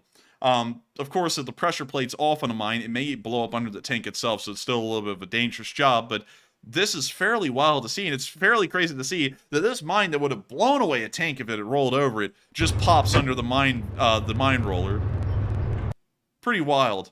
And so with that, it looks like a tiller or like a, what's that thing called? A plow? Yeah, I think like it's they a put on plow. the front. Yeah, and it has like wheels on it. Yeah, I mean, it's wild to see these things in operation, and really cool to know that they have stuff like this. Because, you know, of course, we see all of the advanced demining vehicles and all that, but this is just a normal demining platform that you would have seen used in, like, the 80s, the 70s, and so on. But with that, we're going to be moving on from that little clip, very interesting one, and on down into Bakhmut itself. Over the past 48 hours, we've seen that the Russians have continued to make minor advances into the city, and we've seen that the northern flank, where the breakthrough did occur, apparently has allowed more Russian forces to flow over in the past 48 hours, so we're going to be going back to the, that's both the 11th. We're going to assume that's the 10th, however, because that mostly was updated on the 10th, but apparently it says on the 11th. We can see that the Russian breakthrough here did continue to spill over, its forces continue to flood over, and they've now moved and created a larger area for Russian forces to cross by moving eastwards on the southern end of the railroad tracks up in that area. The Russians have also closed the gap and are beginning to fight for the railway station that is somewhere around right here in this general area. The Russians are fighting for that at the moment. And the fight is incredibly intense from what we understand. The Ukrainians and the Russians are fighting for that railway station like their lives depend on it. And for the large part, both of the forces in the city at this point, with how tough the battle has gone, they may as well be fighting like their life depends on it. If the Ukrainians lose the railway station, the Russians will be able to funnel in forces from the eastern direction, where we would assume a large amount of Wagner forces would be. They would be able to cross over the railroad tracks and then start diverting their efforts and forces directly onto the rest of the Ukrainian garrison. The Russian forces in the north, of course, are still flooding over, and they'll most likely be moving south and west, further down the city and fighting directly into Ukrainian defenses. It is a very tough battle, and of course, we don't expect the Ukrainians to be here for much longer, most likely just several weeks. But every single week that goes by, it's diverting the expectations of pretty much everyone. A lot of people, actually, there were several channels out there that even were pro-Ukrainian that said Bakhmut would probably fall in about a week, and that was around 3 weeks ago. And they weren't that wrong. It was looking pretty tough back then. It's still looking tough now, but the Ukrainians are fighting tooth and nail to keep this city and to mount as many Russian casualties as they can before they retreat and start setting up new defense positions.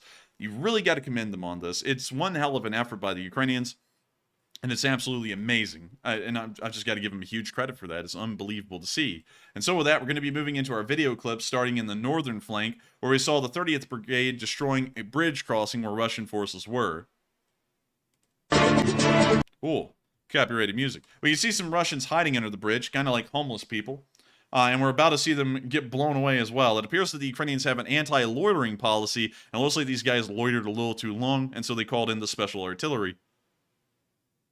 We now see some Russians on the move through the fields and moving into the murky swamps near the destroyed bridge. And we can now see some fire. Actually, wait a minute, hang on. Those were not Russians, my sweet summer child. Those were the Ukrainians. They're moving in to attack the Russians under the bridge. We can now see them lighting up the bridge and, of course, firing under it. We can see some rifle fire splashing in the creek below, and also some mortar fire, it seems. They're now dropping bomblets. Wait a minute!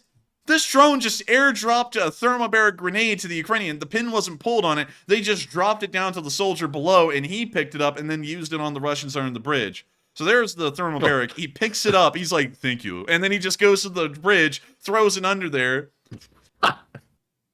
And the thing goes up. I mean, that is wild. You see drone bombings happen a lot. You never see a drone airdrop. That's the first one I've ever seen. Like, that's literally Amazon priming them whatever they need. You know, it's like, we need RPGs. The drone just comes down to the field with RPGs. It's like, this is wild. I've never seen that before. That was actually really That's smart. wild. You see some more artillery hitting a bridge. But you see the Ukrainians literally standing on top of it and just shooting down there like fish in a barrel. That'd actually be a pretty good invention, like bomb dash, like drones carrying the grenades on demand to the soldiers. You know that zipline thing that was on the what the hell? Oh yeah. You know what? Mark Rober's channel. You know he was talking about it. That's a very similar system to what we're talking about. You know, with the blood transfusions and stuff that it was transporting in Africa. That would be a very similar principle super here. smart. And it was really intelligent. I mean, that was a really smart delivery system. But with that, that's the end of the clip. And I got to say, that is wild to see them doing that. Also, we put the 30th Brigade marker north of Bakhmut because while it says it's in Avdiivka, from what we can understand, tracking the forces of the Ukrainian army, they are somewhere right now outside of Bakhmut, actually, in the northern direction. So we put the marker there instead because according to our troop locations, that would be more so accurate within several miles. With that, we're going to be moving behind the lines into today's news, where we saw the 28th Separate Mechanized Brigade also dropping drone bomblets onto the Russian forces.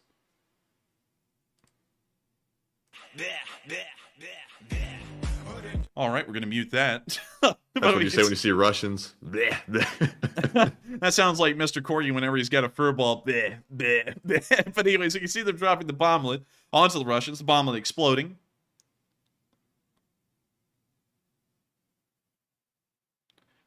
And we can now see a Russian just chilling out there. You see him putting a crosshair on him. And it appears that he knows there's a crosshair on him now because he tried to move into cover. That cover did not help him out much, though, because there comes the drone bomblet. And boof, right in the opening. Now see them moving on out into the field. We can see a Russian just hanging out. Actually, an ATGM just hanging out there. They dropped a bomblet on it. We now see another Russian moving around the trees. They now dropped a bomblet on him as well. Bomblets for everyone, everywhere. That's the rule. We now see them putting a crosshair on these guys. The poor guys just don't know it yet. But here it comes. They're firing from a little sandbag position that they made. And boof, they got him. Jaga Jaga! Igor! Now we see the 28th Brigade repping the set and throwing up their call sign. And it's great to see that the 28th Brigade was able to get the Russians like they did in this clip. We're now going to be moving on from this little clip and further on down and towards the Solidar direction, where we saw the K-2 hitting Russian forces. We're going to have to go to Twitter. Peter, the Twitter's here. Targeted. And so, here's the clip. Oh, they got music playing. We got to mute that. When you see the Russian position right there, highlight it with a little marker, like it's Call of Duty. And we can see the mortars coming in. It appears that this one was off by about 30 yards. The mortar will most likely adjust and hit far closer on the second round. You now see the second round coming in. And it falls almost in the exact same spot. It appears that they weren't able to walk that one in, so they're most likely going to adjust on the third shot. Of course, third time is always the charm. And that one actually was a little bit further off, but more so in, away from the camera. Here comes the fourth shot. And the fourth shot did hit. Third time was not the charm. The fourth time was the charm. The ammo is now going up along with the mortar. And the Russians lost another, it looks like maybe an 81mm, 120mm mortar. Couldn't really tell exactly, but it is another mortar lost and more ammunition that they will not be able to recover. Always nice to see. Always happy to see it. And so with that, we're now moving on to the city of Bakhmut itself, where we can, of course, see the Ukrainian soldiers taking cover from artillery fire. Sorry, I have tuberculosis. But here's the clip. Oh. Dutch, I got tuberculosis. Arthur. But anyways, oh, that's music. Ew. So we got to mute that. When you see the Ukrainians moving up into the building, we can see them hanging out and destroyed remains of it. We can now see an explosion happen outside the building, filling that room with dust.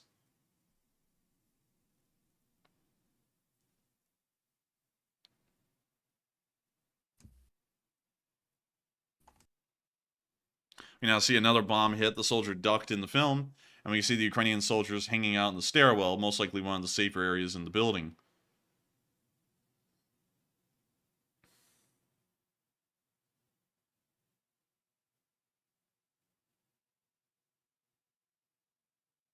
You see this Ukrainian soldier's face covered in soot, most likely from all of the soot and debris flying through the air. We can see them hanging out in the building still, most likely waiting for the barrage to pass.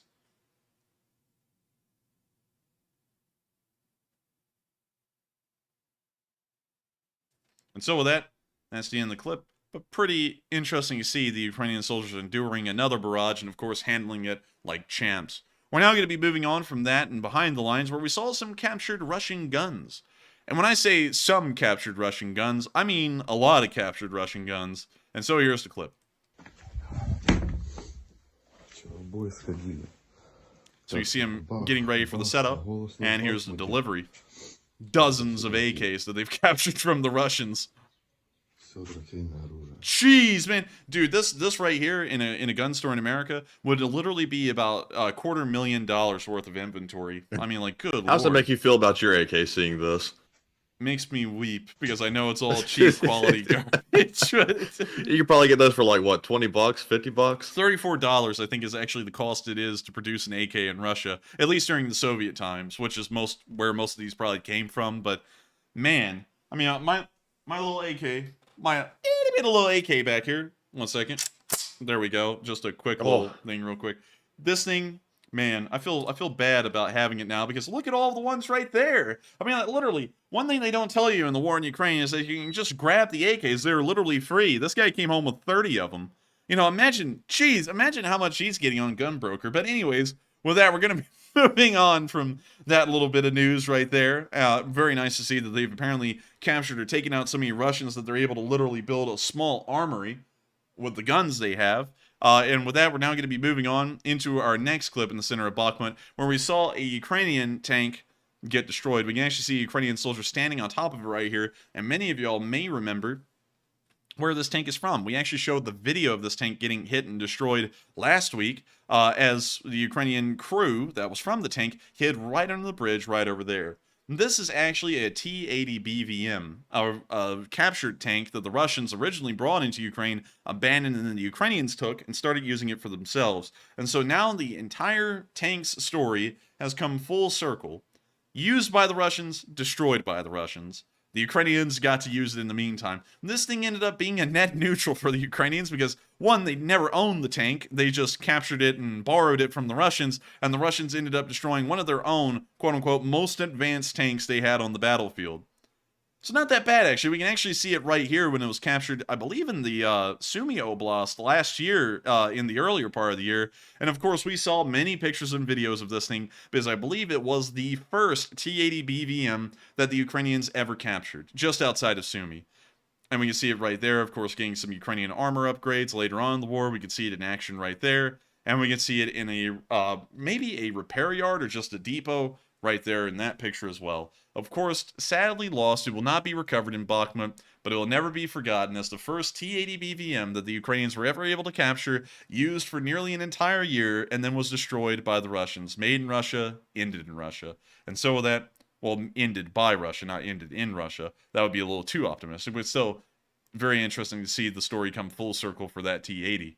With that, we're now going to be moving on from that little bit of news inside the city and on down, well, actually not on down, on back behind the lines and towards the area of Hyrivka, as we saw the Ukrainian forces getting ready to enter the city. We can see here a convoy of M113s somewhere probably dozens of miles away from Bakhmut on their way into the city. Of course, they'll have to conduct the race down the highway and on into the city, but the Ukrainians are not going to give up Bakhmut without bleeding the Russians dry for every last soldier and every last tank that town is worth. And we can see right here, these units getting ready to head in. We can also see that they're a part of the Azov Assault Brigade because they have the little patch painted onto the side of the tank.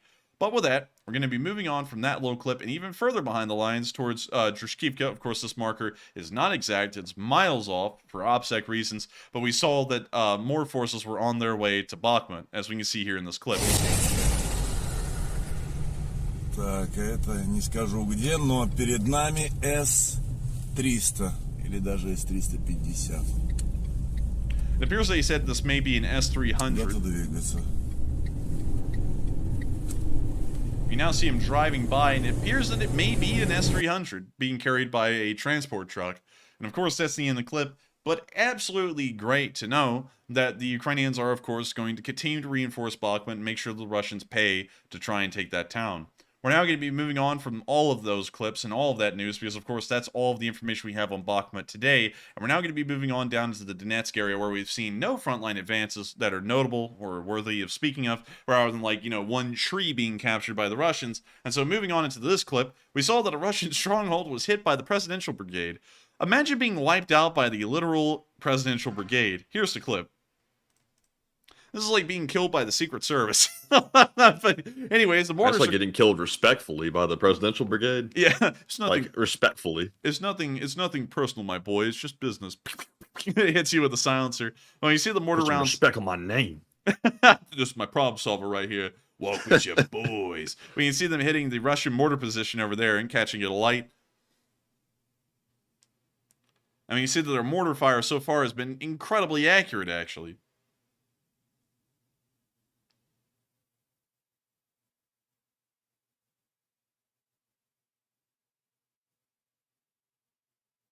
I mean, you see another ammunition pit catching on fire right there, if we want to call it that. Really, everywhere the Russians are is a pit. But with that, that's the end of the video. And, of course, the call sign of the Presidential Brigade right there.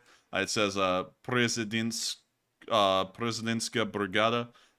So, really cool to see. And it's great to know that the Presidential Brigade is out there and conducting some action against those orcs. With that, we're going to be moving towards the Avdiivka direction, where we actually saw that the Ukrainians are still recycling captured Russian tanks. They're now taking T-62Ms and starting to integrate those into their forces as well. Of course, the Ukrainians, unlike the Russians supposedly at the beginning of the war, never lied about being hard-pressed for tanks and equipment. They've always been hard-pressed for tanks and equipment, and we can see that they're now taking the captured T-62Ms and also putting them into their own armed forces.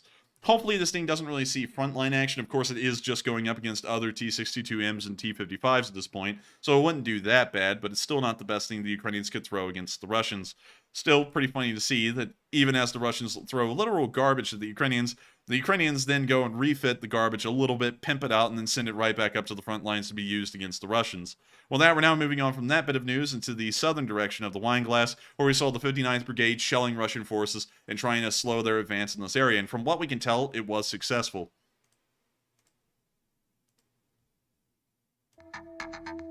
Oh, we got some trap. Someone called this thing a trap house because there's a lot of trap. But anyways, we can see the Russians wandering around in the rubble. Of course, they don't know that they're being watched by the 59th Brigade that's about to blow them away. And in the words of Mel Gibson... Oh, actually, we'll give that a second before I give the words of Mel Gibson here. We gotta wait for the shells to start landing. There we go. And in the words of Mel Gibson, the Ukrainians blew them. There we go. Right there in the outhouse.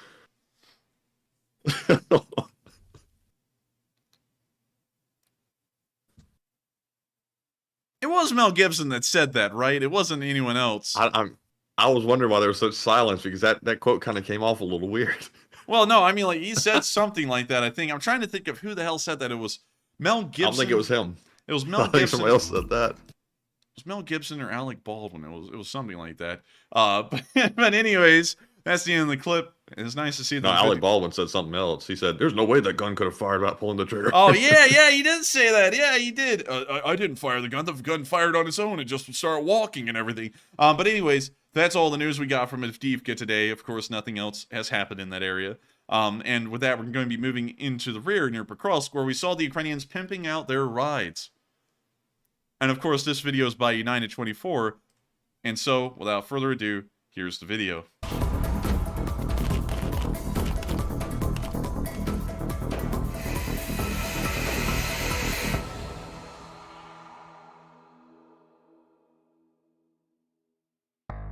During the first months of full-scale war, Russia had total superiority in heavy vehicles and tanks.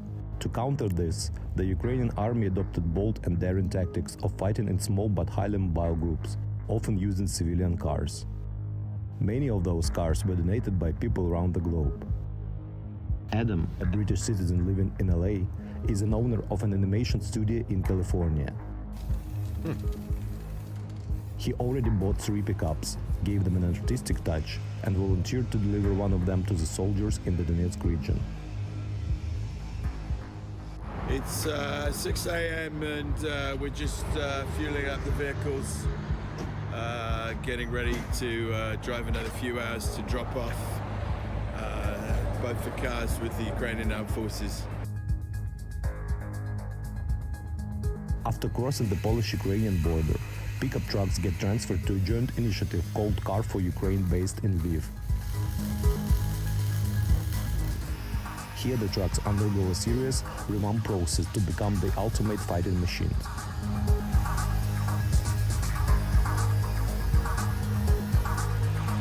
But the armor and paint are not what transforms a farmer's pickup into a war machine.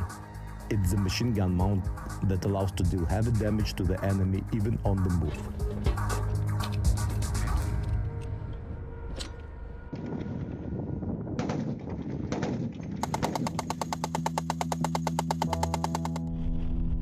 We follow Adam into the Donetsk region, where he meets the soldiers who will take the donations straight to the battlefield in just a few hours.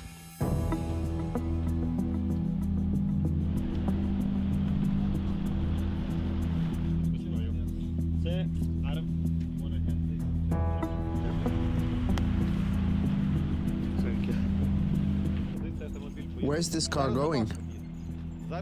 In a few hours, we're going to Bakhmut. It's important for me to hand this car over to incredible people, incredibly brave, incredibly strong. I look forward to them coming home safe and well.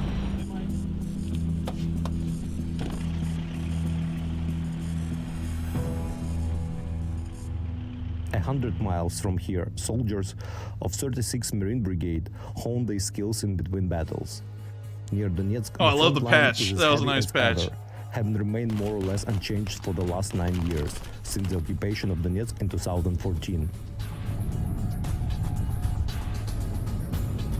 Okay, I just have to say this real quick, Matthew. I don't know how far away this thing is away, and I'm not ratting them because they are using AKs, but the grouping, you know, could use the grouping's a little iffy. Grouping could use a little bit of work, but then again, I'm not going to lie. my AK isn't really sighted well, and I do not have the sighting implements to adjust the front sight. So when I fire my AK at the dead center of someone, it actually fires up here on the target.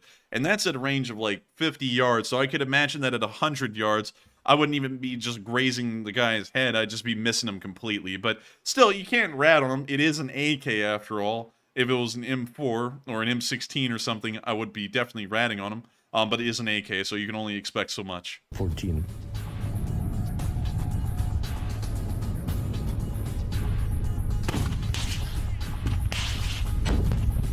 This unit receives 3 upgraded pickup trucks donated by various donors around the world. Those cars help Ukrainian troops stay mobile and perform various missions. We can drop by one position, work here, shift to the next if necessary, work somewhere else. For example, drive behind a soil chip like that. In terms of mobility, these turrets are super cool. See them The painting Car up the for truck. Ukraine initiative alone has delivered 184 pickup trucks to soldiers at the front line. Thanks to joint efforts of people like Adam, thousands of vehicles help Ukrainian troops fight against the invaders.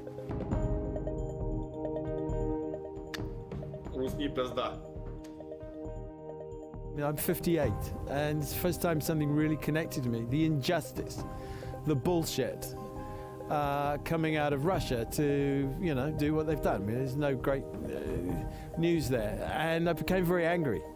And I wish people would make more of an effort. It's very easy to donate money, and they should do that. And not everyone can come to Ukraine, but for me it was important to be here and show solidarity. You know, that it was important for Ukrainians, I think, to see people like me, people from all over the world. I think is a sense of strength for them. I hope so, anyway. That they feel, you know, the rest of the world is behind them, and that's important. And so that's the end of the clip, but giving you a little bit of a look at how the Ukrainians have been pimping their rides and helping to outfit Ukrainian units with pickup trucks and other kinds of civilian vehicles to help them to move around the battlefield. Well, that we're going to be moving on from Pokrovsk and on down into the area of Marinka, where all of our news came from day 4 and 11. Nothing happened here on video evidence today, but yesterday we saw that a Russian vehicle, a Tiger, was destroyed in the area of Marinka. We can see a burned out Ural 4320 right there. We can also see some kind of a destroyed vehicle under some heavy rubble right there. We can once again see more destroyed vehicles under the rubble of a destroyed roof. And from what we understand, these were actually destroyed by a HIMARS strike somewhere in the area. So very impressive to see, and love to know that they were able to knock out several vehicles by really just collapsing the roof in on them and starting a fire. With that, we're now going to be moving downwards and towards the southern flank of Marinka, where we saw Magyar hitting the Russians. Magyar's unit was actually moved into the area of Volodar and Marinka and moves around from city to city on any given day. And you can see right here, them dropping a very precise bomblet on a trench outside of Marinka. You can see the F1 grenade on its way and falling right into the T section of the trench, blowing up and wounding and putting to sleep several Russians. Making sure that these squads will probably not be ready to conduct an offensive if they were supposed to be conducting one anytime soon. With that, we're now going to be moving on out of the area of Marinka and on into the general direction of the Volodar-Marinka front, where we saw some Russian tanks getting hit dead on by HIMARS and sent into oblivion. Of course, I cannot play the audio. It has music in it. When you see the tank get blown up by the HIMARS, quite a nice shot. And when you see that a HIMARS hitting the tank actually causes it to burn a little nicer, kind of like a nice campfire. So with that, that's the end of the clip, and really nice to see.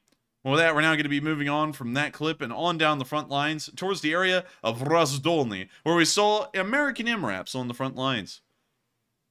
Of course, love MRAPs. I had to show the pictures of the MRAPs because they look cool. And that's really all there is to it. It's just pictures of MRAPs. I liked them. And so with that, we're going to be moving on from... Quite nice. Very nice for sure. And we're now going to be moving on down to the very end of the southern front, near the area of Rykov, where another prisoner exchange occurred today, and several hundred Ukrainian soldiers, well, more like, I think it was just a little over 100, returned home today. And so, without further ado, here are some Ukrainian soldiers that were able to come home. We can see them getting off of the bus. Of course, I gotta mute that because it's copyrighted music, but we can see prisoners of war hugging their family. You see them calling home. You see that they got in bouquets. They're wrapped in Ukrainian flags. You see that a lot of them are very joyous to have finally returned.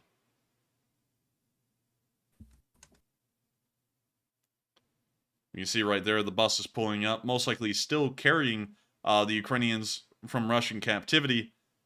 You see them being greeted by the people who've come to conduct the exchange.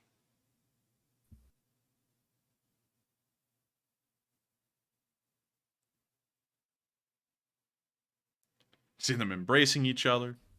We see them posing in front of a flag for the Ministry of Defense for Ukraine. You see them signing a Ukrainian flag. That's become a very common trend in this war after the soldiers signed the flag in Bakhmut. Flags are being signed everywhere, which is really cool, actually. I really like that.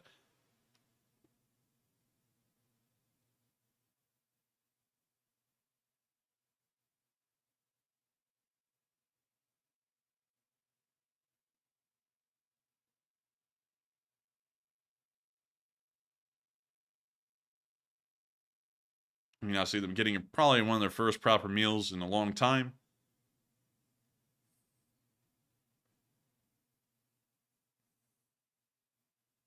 And we can see this soldier calling home.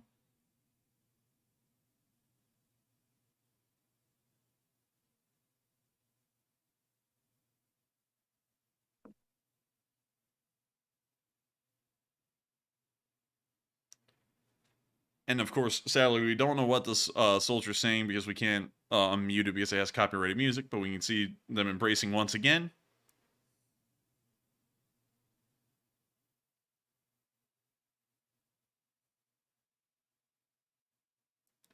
You can see them posing for some more pictures. And with that, that's the end of that video, and we're going to be moving on into the next one we got from this prisoner exchange today, where we got to see a Russian, oh, actually a Ukrainian soldier call home.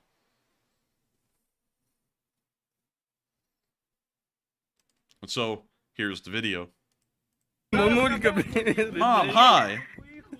In the background, but we expect Western aid, and in the near future. And we see the soldier crying.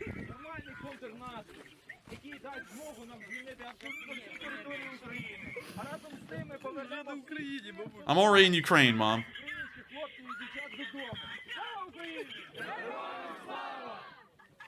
You see the soldier continuing to cry.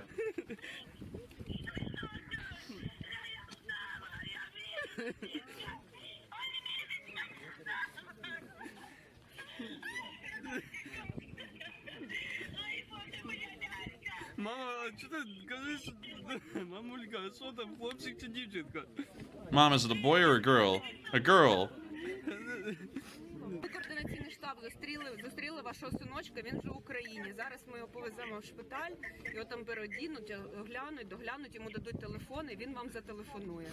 Все добре, бережіть себе і онуків. Я тебе дуже сильно люблю. Всім привіт, передавай. So from what I understand here, he actually, his wife was actually pregnant with a child when he was captured, and now that he's been released, he found out that the child's been born and it was a girl. So his mom actually just got a granddaughter. Бережіть себе, бачите, у вас два свята. І онучка народилася, син повернувся.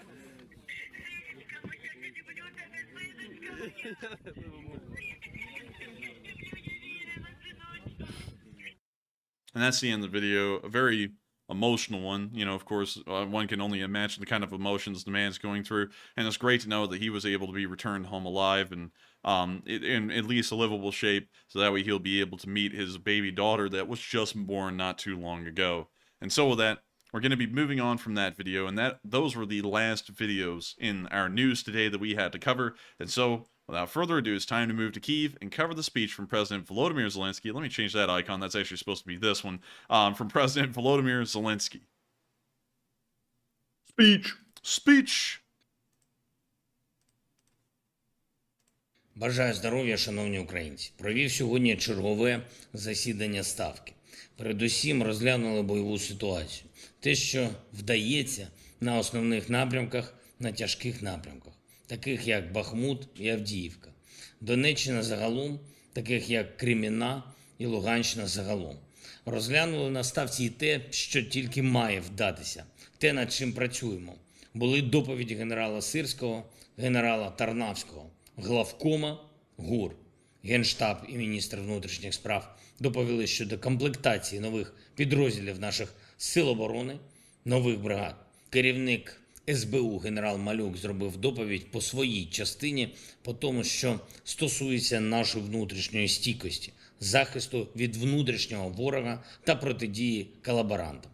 Ми зараз на такому етапі війни, коли важливо і нашому суспільству, і партнерам не втрачати відчуття шляху, яким маємо пройти. Саме шляху, який попереду.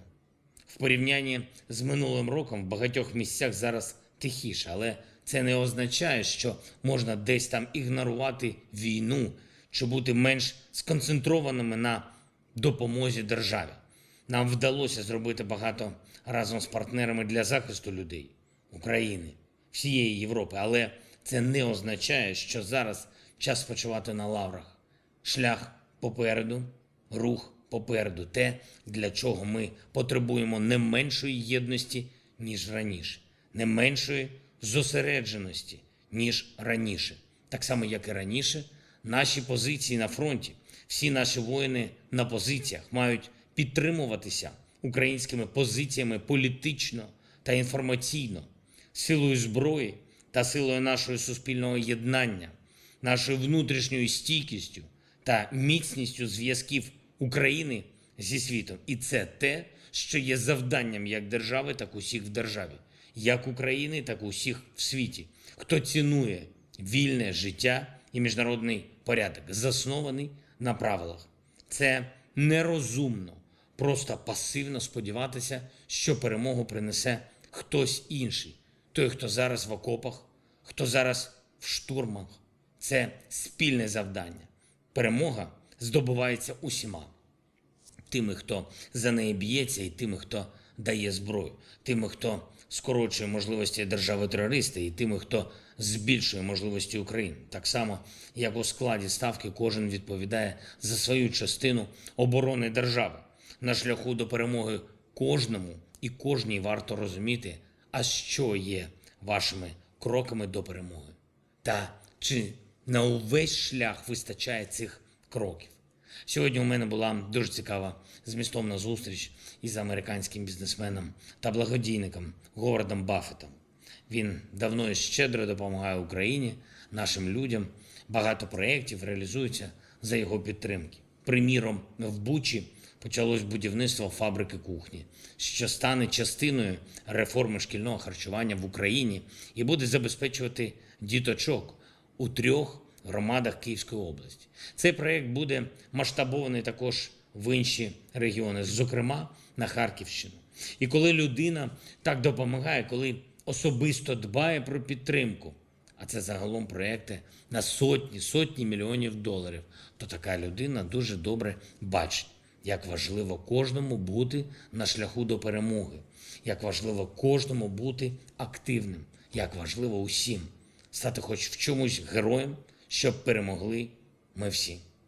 Я дякую за підтримку пану Баффету, дякую всім нашим партнерам у світі, хто не збавляє активності в допомозі. Дякую всім українцям і українкам, хто розуміє, що маємо пройти цей шлях разом до перемоги. І у справжній єдності, підтримуючи одне одного та державу. Слава усім нашим воїнам, слава нашому міцному народу. Слава Україні! And with that is the end of the speech from President Volodymyr Zelensky, and that wraps up the past 48 hours of news on day 411 and day 412. Of course, I have to thank every single one of y'all so much once again for watching tonight, and if y'all did enjoy, make sure to hit the like button, make sure to subscribe, and also make sure to share this with your friends, as of course, as the Lee Spring Army continues to grow, the more we're able to support Ukraine and keep interest in the war alive. And of course, if you do enjoy this channel and you find it worthwhile and want to help it to keep running, make sure to throw in a super chat, because that does help us to keep this channel running, and of course, without y'all support, it wouldn't be possible. Y'all help us to keep ad-free, y'all help us to keep sponsor-free, and y'all also help us to completely avoid having to ever bend our will or our statements towards what a sponsor would find sponsor-worthy. We've never had to do any of that thanks to y'all, and I thank everyone so much once again who both supports the fundraisers and supports this channel to help us to keep this thing rolling the way we do. And so with that, We're now going to be moving on into the question segment where we're going to be addressing all of the polls that we've run in between the last question segment and this one. We'll also be addressing all the super chats that have come in, and then we'll be addressing as many live chats as we possibly can. But of course, thank you all once again for watching the news. And with that, take it away, Matthew. All right, so real quick, let me grab something from the live chat. There we go. And if you're leaving for the night, good night to you. I saw DL Hemingway getting off for the night, so good night, and we'll see you tomorrow. So our very first poll that we have here says, considering Macron's comments, could Europe transition away from the U.S. and be independent? It looks like 37% said probably not, 34% said absolutely not, 18% said yes, Europe doesn't need the USA, and 11% said unsure. And on this one, I have to say that Europe could not survive without the USA's partnership, simply because they have sort of let their militaries go by the wayside. And I would assume that's because they expect the United States to come in and help them out if a war actually did occur in Europe on a wider scale than just Ukraine. So they've neglected their militaries to a large extent. So, you know, Macron has really rubbed a lot of people the wrong way with his comments, and understandably so. They were really out of place and inappropriate, especially coming from an ally of the West. But Enforcer, what say you? I would say that Macron's comments certainly were out of key. But this isn't really that different from what Macron has always been.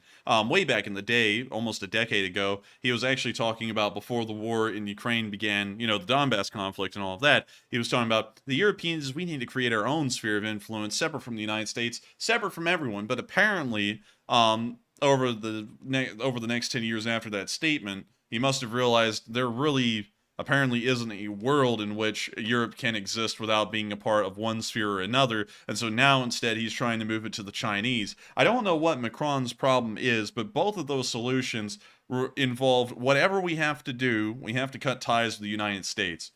I really have no idea why, considering that the only reason the Europeans are allowed to make decisions like that is because they're friends with us, and we don't sit there and encroach on their territory like that. Like, for example, if they were aligned with China right now, and they said something like that about the Chinese, I would assume that the Chinese would go, hey, buddy, you know how the whole SNCF, well, the SNCF railroad system in France is actually a part of a massive loan shark program run by us? Yeah, well, actually, we're going to shut down the railways now. And we're also going to start coming in and making sure to crush dissent if possible. It's like, I don't think he understands, but that's the opposite direction, because apparently he's decided you got to be a part of one sphere or the other. The Chinese sphere is certainly not as nice and as hospitable as the American sphere is, and in reality, we probably wouldn't even stop them if they started to move in that direction. We would just let them do it.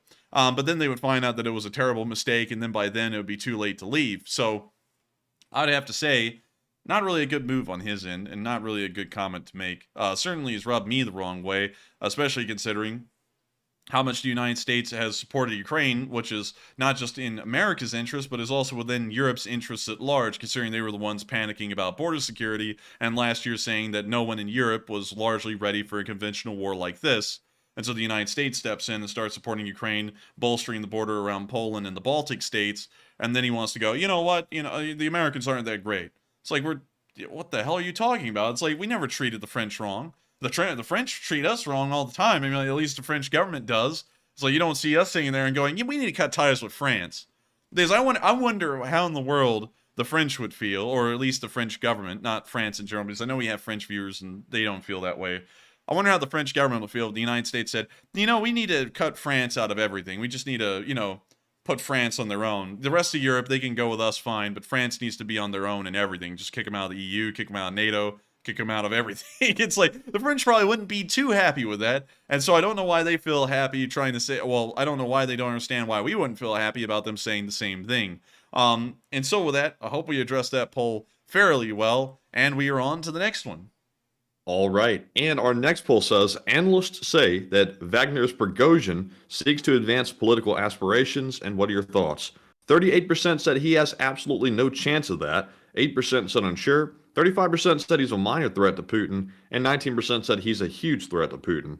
And on this one, I'm going to go with the 35% that said he's a minor threat. I think Putin is slightly scared of Prigozhin, and that's the reason why you haven't seen anything done to him yet. Typically, Putin will throw people out of the window for attempting to challenge his power, but Prigozhin seems to be an exception to that. So he must be slightly scared of his private military.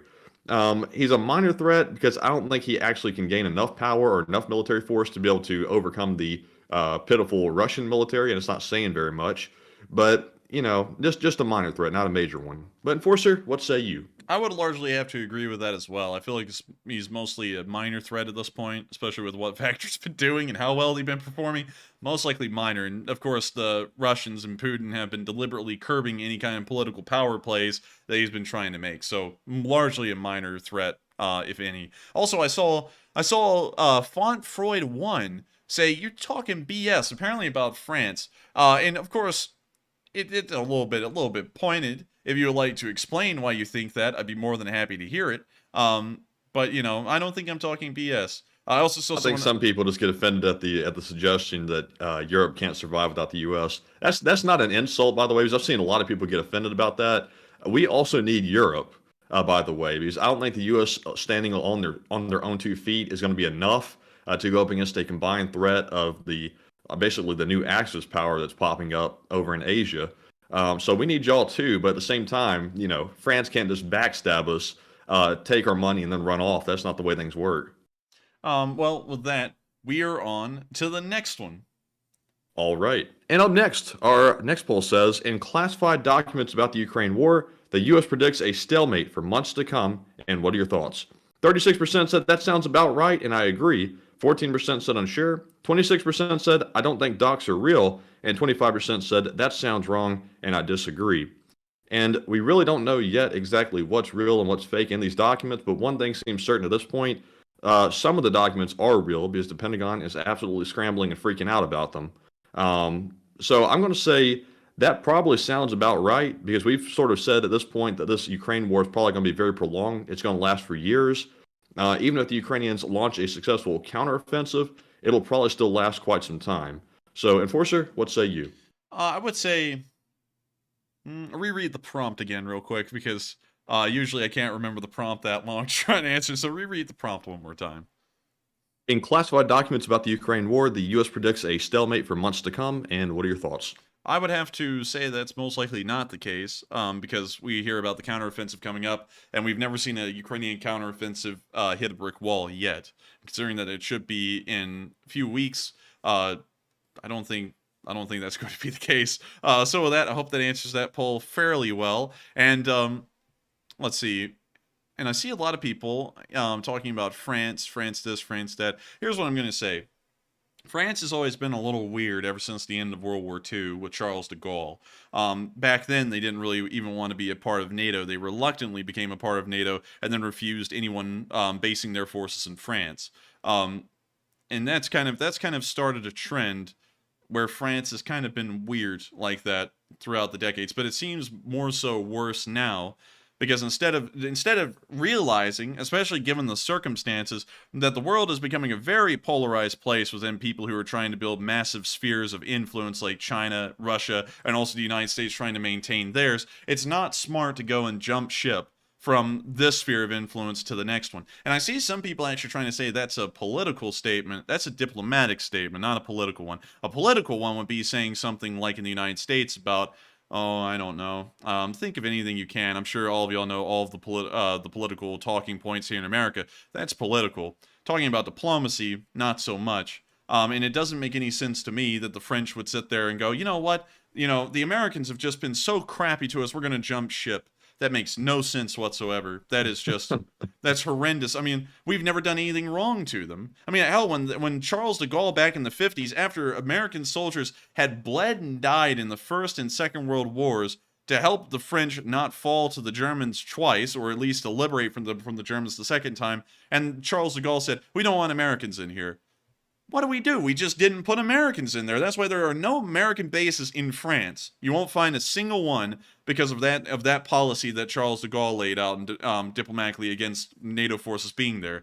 We've never treated the French poorly. And their economy and the economies of Europe And also the economy of the United States has flourished under the past 70 years of friendship that we've had with them and us. So it would make no sense, after pretty much building the entire world at this point on an American-French or a European and American relationship, to sit there and throw it all to the wind to go join the Chinese. That would make no sense whatsoever, and it adds a whole lot of extra concern, considering that they are the second largest key member of the European Union behind the Germans, and really the ones who make all of the diplomatic plays for the European Union at large. Makes no sense to me whatsoever. It's not really. And of course, people, when they disagree, they try and find something. It's not a political standpoint, it's a strategic and diplomatic standpoint. And besides, how in the world are they going to get military support from the Chinese? Chinese don't have the kind of power projection the United States has. And anyways, we've already gone over this before. The Chinese support the Russians, loosely right now, but it's getting stronger as the months pass. So the French sit there and condemn the Russians, but then they want to become friends with a country that supports the Russians. So in turn, they're going to have to start changing their policies to become more friendly with the Chinese, where they support Ukraine less. And of course, all it took to win over the heart of the French president was to roll out the red carpet, put a few Honchis out there, the Chinese limousines, and there you go. Yeah, I mean, it's sad. It's sad. I don't really understand it. And of course, think about it. With the Chinese, you go against the Chinese, and your country aligned with them. Guess what? They come knocking on the door for the loans that you were never able to pay off because the interest rates were too high, or or if you're a Chinese person, you go disappearing for a couple of weeks. You don't have that happening over here in the West, and for some reason this guy wants to align himself with people like that.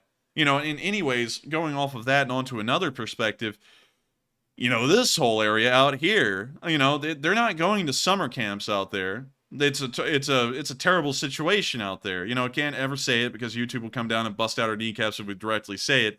But the French say they agree with that kind of stuff? Are they? Because by aligning with them, they kind of are. You don't see that stuff happening here in America. You do in China. But anyways, that's really all I could say about that. It just doesn't make any sense to me. But with that, we are on to the next one. All right, and the next poll says North Korea maintains radio silence, tests a nuclear drone, and calls for offensive deterrence. And what are your thoughts? 51% said North Korea is posturing like usual, 9% said North Korea is getting wild, 5% said unsure, and 35% said North Korea is simply following China. And I'm with the 35%. I think North Korea is simply following China's lead. China is starting to act wild, so North Korea, the smaller version of China, or what an extreme China would probably look like, is going to try to mirror the same stuff that China's doing. So we already knew where North Korea stood, and it's really nothing new. So, Enforcer, what say you? I would have to say it's nothing new. Status quo. The North Koreans have been doing this for decades, so to me, it's no big deal. So with that, I hope that addresses the poll fairly well, and we are on to the next one. All right, and let's see here. Up next, the last poll we have says if Taiwan war breaks out, will the West be forced to end its support of Ukraine for self-defense? 60%, the most popular option, said no, the West will keep funding Ukraine. 23% said the West will only reduce support. 8% said unsure, and 9% said yes, the West will end support to Ukraine. I don't think personally that the West would totally end support to Ukraine, but we would certainly reduce it because we'd have to defend ourselves first, because obviously each country has to look out for its own interests as a priority. And I don't think we could keep ourselves spread this thin, giving this much money and equipment to Ukraine while we're having to defend ourselves and also all of our other allies in Europe. So I'm with the 23%. But Enforcer, what say you? I would have to go with the 60% and say that we would most likely be supporting both of them at the same time. If we needed to, we would just ramp up the industrial abilities, the industrial capacity in terms of producing weapons to meet the demand for both directions. Or, excuse me, I'll turn into K. Ivy right there. Dang, I resign. Good night. I resign. Good night. But I would say we probably end up supporting them both, in all honesty. And so with that, I hope we addressed that poll fairly well. And I think we're now on into the questions. And yes, we are. And our first super chat question that we have here, moving right into them, is from Richard Agur. He puts in a $45 donation, and thank you very much, Richard, for the support. He says, if Taiwan war breaks out, we are all in. Europe and Asia Pacific have to keep this in perspective. 2 autocratic dictatorships seeking a new world order, and countries will be forced to take sides, ? And I thank you for the support. And I'd have to say that is a let me make sure to read this. I have to keep this perspective autocratic seeking. I have to keep seeking rural countries forced.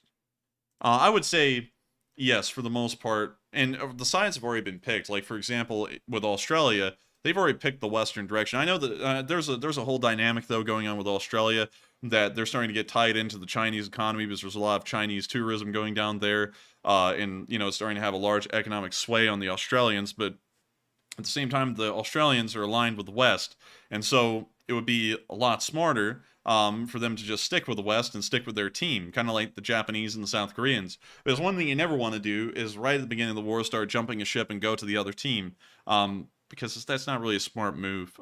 Historically, it's never been proven to be a smart move. So it wouldn't make a lot of sense to go and join the Chinese. And on top of that, who are China's friends? Russia, North Korea, maybe Vietnam, but that's a large if. And that's really it. I mean, the rest of them are just kind of economically tied to them, and they're not really important countries, at least economically, militarily, anything like that. So why in the world would you go and tie yourselves to the Chinese unless if it was just to try and buddy up with them because you feel like there's some kind of benefit to it? There wouldn't really be any benefits beyond the ones you just physically see up front.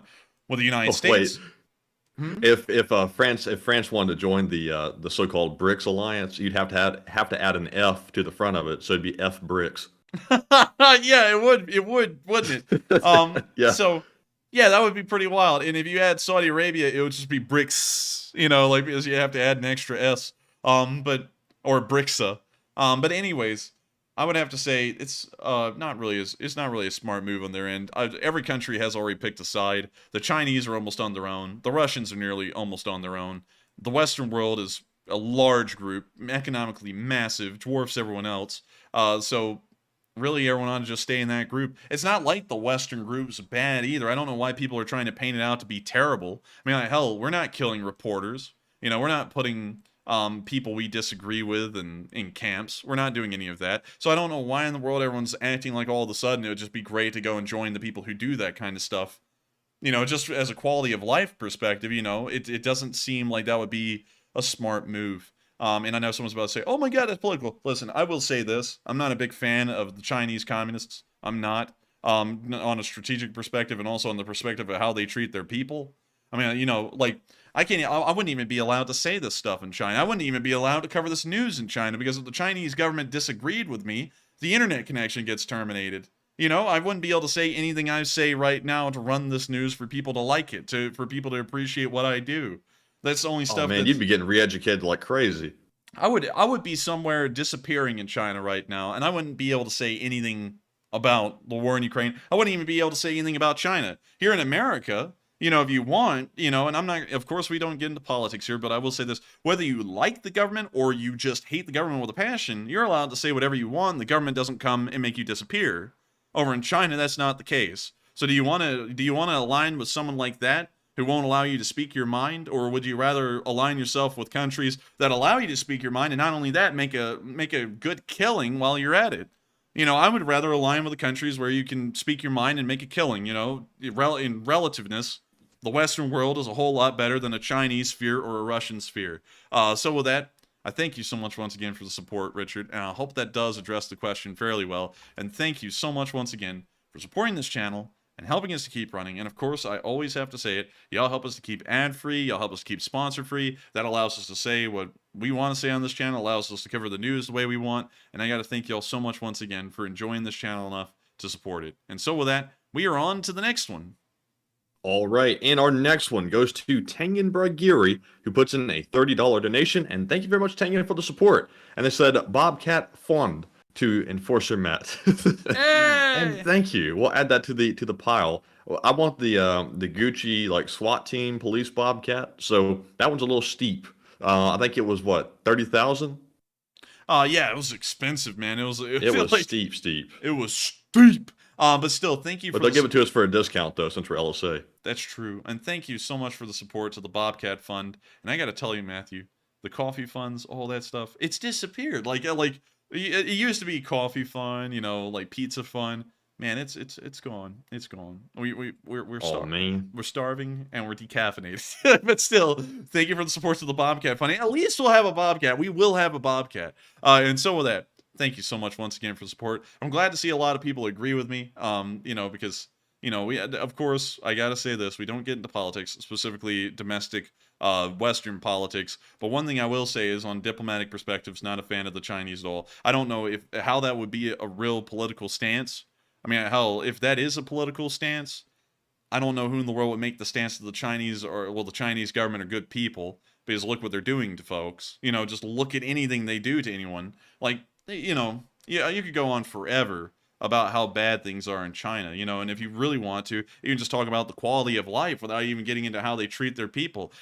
Sometimes in Chinese cities, you can't even go outside because the air quality is so poor that it will be damaging to your health very quickly if you stay outside without a respirator or anything similar.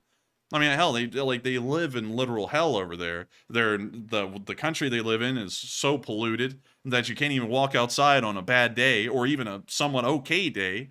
You have the government spying on you all the time. Like, if you think the government on the U.S. spies on you for some reason, you haven't seen what the Chinese do. I mean, like, hell, you can sit over there and you can just say something in passing like, yeah, the air conditioner doesn't work in this apartment building. Boom, your internet's out, the police are on their way. You go to a police station, they question you and tell you better dare not say that again. Everything in China is perfect, and then they throw you back out on the street. It's not a good place. We don't do it quite to that extent, but if you say, if you make a threat online, you'll suddenly see how quickly we can find people as well. Well, yeah, but still, they're not going to sit there and make you disappear for 2 months. It's not going to be anything like that. And I know you're about to go, well, that's for like Mujahideen, Al Qaeda. Oh no, I wasn't about to say that. Well, but anyways, with that, I hope that addresses that fairly well, and we are on to the next one. And also, real quick, we do have a question, a live chat from Broccoli by Nature, who said, "Have you guys thought about the plans for the stream with law school coming soon for both of you?" And at this point, we're going to go for it. I think we're still running the stream no matter what's going to happen with law school. Of course, we'll be busy, but we're pretty good at managing our time. But unfortunately, what do you say? That is largely the plan. As long as we're able to stay alive over here and keep this thing rolling, we're going to keep it rolling 6 days a week still, even in the middle of law school. So that's at least the plan now. Of course, we may get into law school and then be completely overwhelmed and then have to figure it out from there. But right now, we plan on going full speed ahead. We don't flake out. Many people burn out. And I burned out about 6 times at this point, really, to be honest with y'all. But I don't stop. Like, there's a whole war going on. And unlike other people who always love to sit there and preach about how much they know, how the suffering of the Ukrainians are, and they want to cry about it, to try and get some pity points for them, I know that. We joke about that and we laugh. We laugh about the war here on this channel, and we, make jokes on it. But I understand the severity of what's going on over there. There are hundreds of people dying every single day. And to think that I would be so self-centered and so narcissistic to sit there and go, oh, I'm going to, take a break or whatever. That just seems ridiculous to me. Of course, we've taken a few breaks. We've taken a Christmas break. We've taken a Thanksgiving break.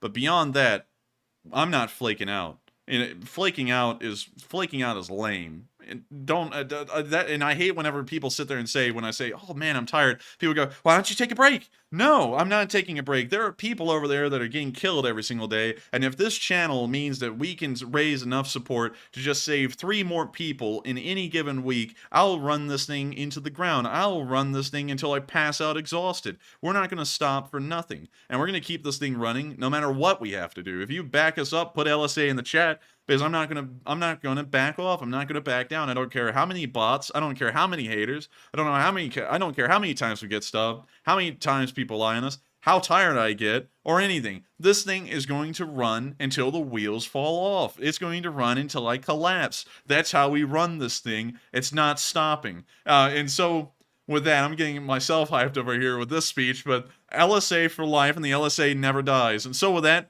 we are moving on into the next question, but I hope we answer that one fairly well. LSA is the best. It's the best. But anyways, moving on to our next super chat, we have a $20 donation from Julian Lawson. And thank you very much for the support. Julian says, to clarify previous streams, OG Enterprise is at NNS and is not scrapped. We are currently building the new Ford-class Enterprise. And fun fact, NNS is the only shipyard that builds and overhauls aircraft carriers in the USA. And very interesting. I didn't know the USS Enterprise did survive. Let's go look at it. The CVN-65. CVN-65. I swear that thing was broken up already. But let's go and see if we can... Oh, there it is. There's a picture of it, actually. Dismantled for the large part. You can see that a lot of its radars and antennas have been removed. And I believe the nuclear reactors had already been removed at this point as well. But let's see here. When was this published? This was published in 2022, so it actually is still intact, but it appears that it is finally being broken up now. Kind of sad, though. This thing was one hell of a history, and it's one hell of a ship. I mean, like, hell, this thing inspired the entire Star Trek series to have the name USS Enterprise on every one of the main ships. You know, and not only that, it was the flagship of pretty much the entire U.S. Navy for decades. I feel like it should have become a museum ship, honestly, but... You know, I guess the Department of the Navy had different intentions for it, sadly, but one hell of a ship, and I hate to see that it's finally going to be broken up. But with that, I hope that addresses that fairly well. Thank you for sharing that, though. I didn't know that it was still intact right now, because I remember watching the decommissioning ceremony. I believe it was like back in 2014 when I was way younger. But it's sad to see this thing go, because I remember growing up as a kid, and everyone was always talking about, oh, you know, the USS Enterprise aircraft carrier, you know, this and that, it's a big carrier, it's so cool, it's so huge. But, you know, times do move on. We are building new Gerald R. Ford class carriers, which are supposedly better than these, supposedly better than the Nimitz. I wouldn't doubt it. You know, they are advanced in terms of their decades and technology, but really cool. And also, there's a picture from long ago, real long ago. It looks like they still have F-8s out on the deck on the front of the carrier. And they have the crew out there spelling out the words "serving the nation." Really cool. They used to make some cool pictures back in the days, like having the crew out on the deck doing that kind of stuff. But anyways, with that, I hope that addresses that fairly well. Thank you so much once again for the support. And with that, we are on to the next one. And thank you for helping this channel to keep on running. Yes, indeed. And up next, we have a $20 super chat from Chip Kerwan. And Chip says, have you written your Guam statehood plank into your presidential platform yet? Well, I thank you for the support. I have not, and I don't know about making Guam a state. Like, just being honest here, I'll say this as a policy thing. You know, if I was the president, Guam is more so of a military base than anything else. That's really the whole purpose of the island. There's not really, you know, and when I say this with a lot of leeway. There's not really that big of a civilian population on Guam. Most of it's revolving around the military, and the civilians that are there are pretty much, I guess you could say, camp followers for the military. So it would be weird to make this thing, which is pretty much just a large military base, into a state. That's my opinion. I could see other things turning into states, but Guam, it's one of the least likely things I see, because it's really just a massive military base in the middle of the Pacific. But with that, I thank you so much once again for the support. That does address the comment fairly well. And with that, we are on to the next one. And up next, we have a $20 super chat from Telmed. And Telmed says, DEFCON 2 has been avoided. The Lada with the missile on top to Washington had an unfortunate accident. Really? Really? The thing's gone?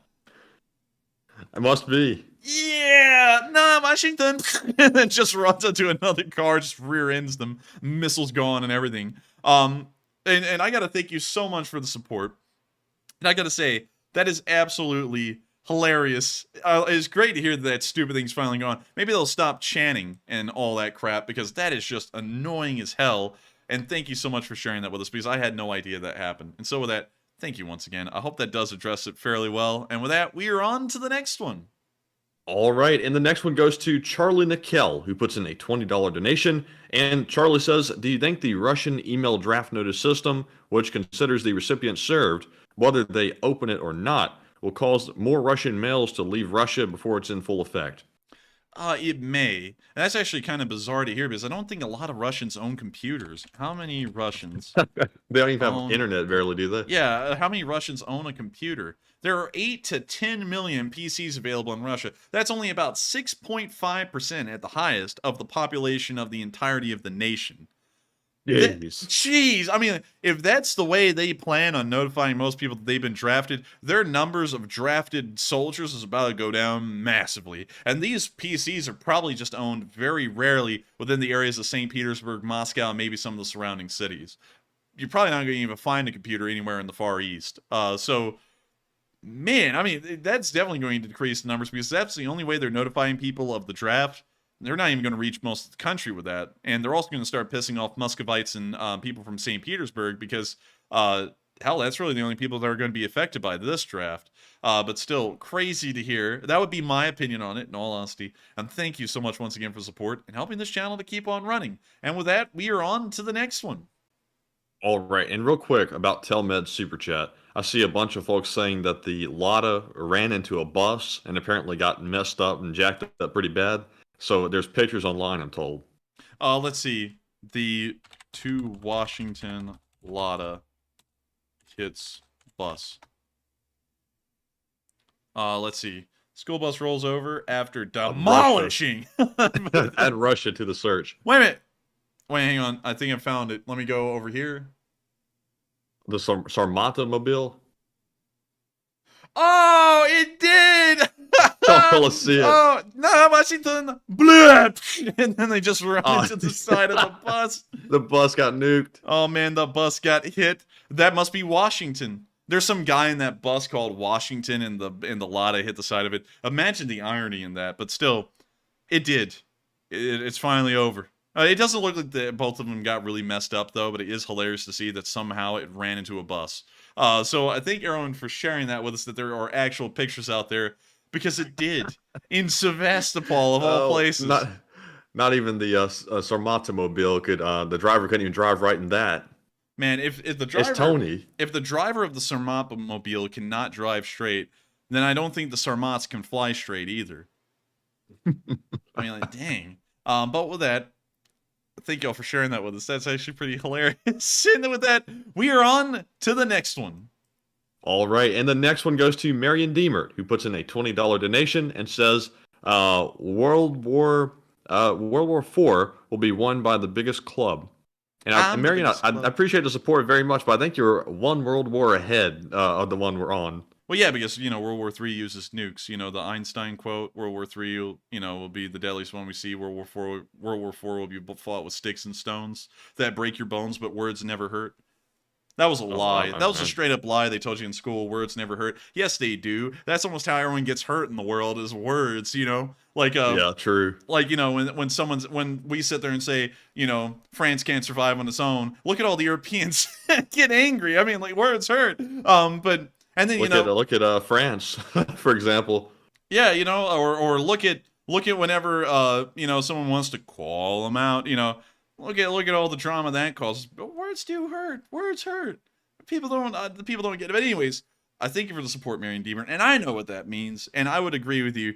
The Fourth World War will be won with the biggest club, and of course, as they always say, Matthew, I'm the biggest club. I'm the biggest club. But anyways, with that, I hope that addresses that fairly well. Thank you so much once again for the support, Marion, and helping this channel to keep on running. And with that, we are on to the next one. All right, and up next, big shout out to Eternal Darkness, who puts in a $20 donation without a comment, sadly. But Eternal Darkness, thank you very much for that support and helping to keep us running. And of course, the Enforcer does have a few words to add himself. And of course I do. You didn't throw in a comment, but the support is always greatly appreciated. It helps us to keep this thing running, and I can never state that enough, because we do rely on folks' support to help this thing to keep rolling. I'm not going to make any qualms about that. We make no bones about saying that. Of course, we rely on y'all to help us keep this thing rolling. Because we don't have sponsors, we don't run any ads. Nothing about this thing is monetized. The only thing that helps this thing to keep supported, helps us to keep this thing running behind the scenes, is y'all. And I got to thank you so much once again for supporting this stream and helping us to keep it running, and appreciating enough that you would find it worth supporting, because it means a lot to us. It really does help us to keep this thing rolling. And so with that, thank you so much once again. I hope we addressed that fairly well. And with that, we are on to the next one. And the next one goes to CK Bold, who puts in a $10 donation. And thank you very much, CK, for the support. And they say, take a live chat question. And of course we will. And the live chat question, sponsored by CK Bold, goes to, let's see here, Amerifatty, who says, Matt, can the Three Gorges Dam be destroyed with conventional munitions? And would that be a war crime? Would it cripple energy producers in PRC? I don't think it would be a war crime, technically. That's a great question, though. I don't think hitting the Three Gorges Dam with weaponry would be a war crime. It's just that the thing's so thick, and I know that, the concrete hasn't actually dried in there because it's so big, but the thing is just so big and the concrete's so thick, I would find it really hard to be able to destroy that thing easily, even hitting it with several bombs. I mean, like, hell, probably would not get destroyed easily.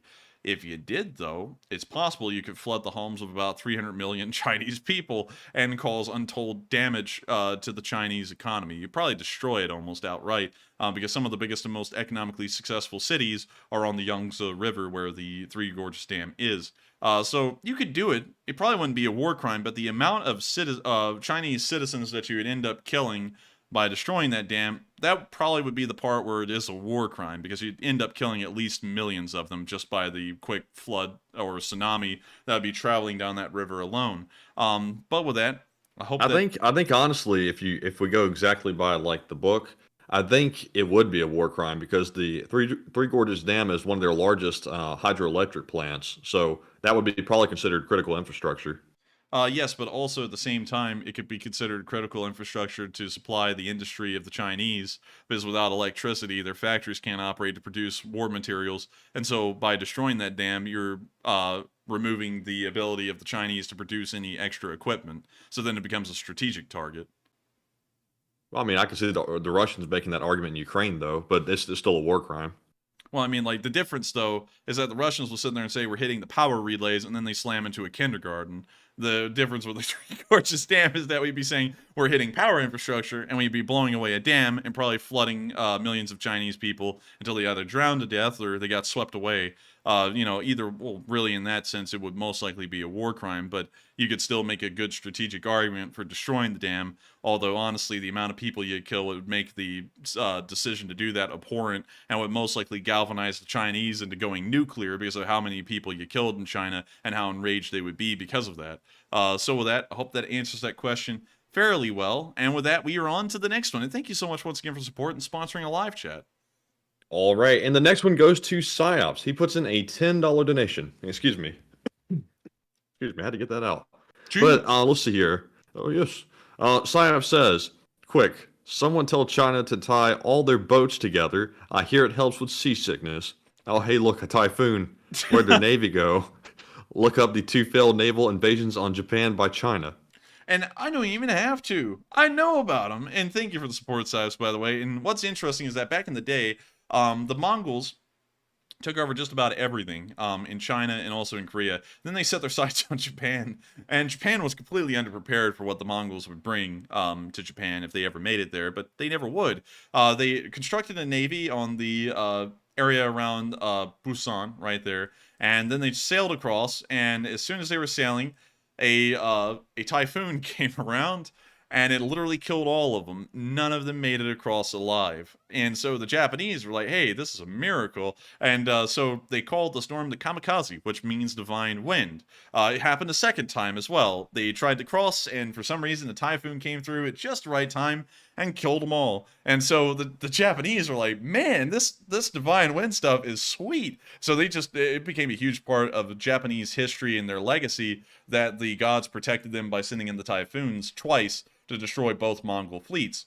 And so later on, you would hear of the kamikazes in the Second World War, which were named after that divine wind, because that's what kamikaze means in Japanese. It means divine wind, and it's named after that storm. But that is the story, and it's the craziest story ever, because that luck only happens once, and the fact that it happens twice was the craziest thing about it. It was really insane. But there's been crazy stuff like that that's happened all throughout history. Like in Rome, it was during a civil war that 2 of the major armies came together to battle. I forgot the name of the battle, because the battle didn't even really happen. It was just an incident.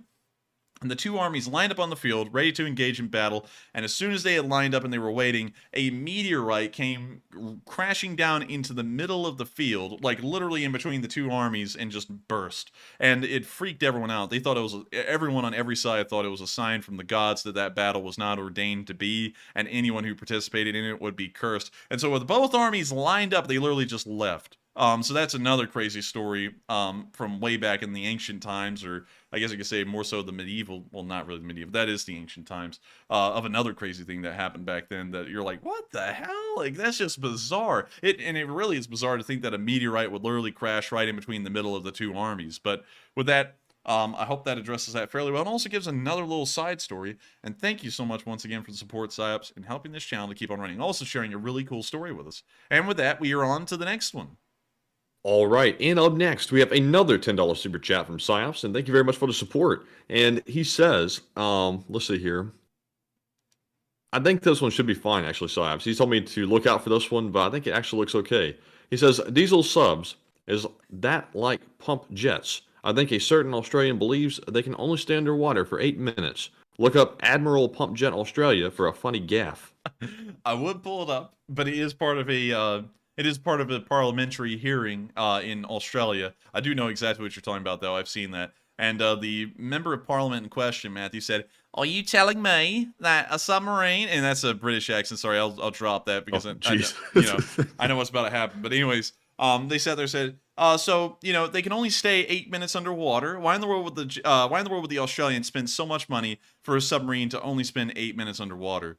And the admiral that was there was like completely dumbfounded because that's just not true. And he was like, "Are you stupid or something?" And then the woman was like, no, and she thought she was having the admiral, but really in reality, she sounded like one of the dumbest people ever. It was almost like any other congressional hearing in the governments of any other country in the world ever. It's crazy because people in the government usually have no idea how weapons work, and then they go in there and they act like they know. And I don't know everything about how every weapon system works, but stuff like that you would think they would at least know. Like, obviously a submarine will not only be able to spend just 8 minutes underwater. That just makes no sense. Unless it's a North Korean sub.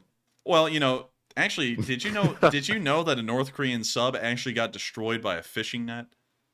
Oh, they have a sub?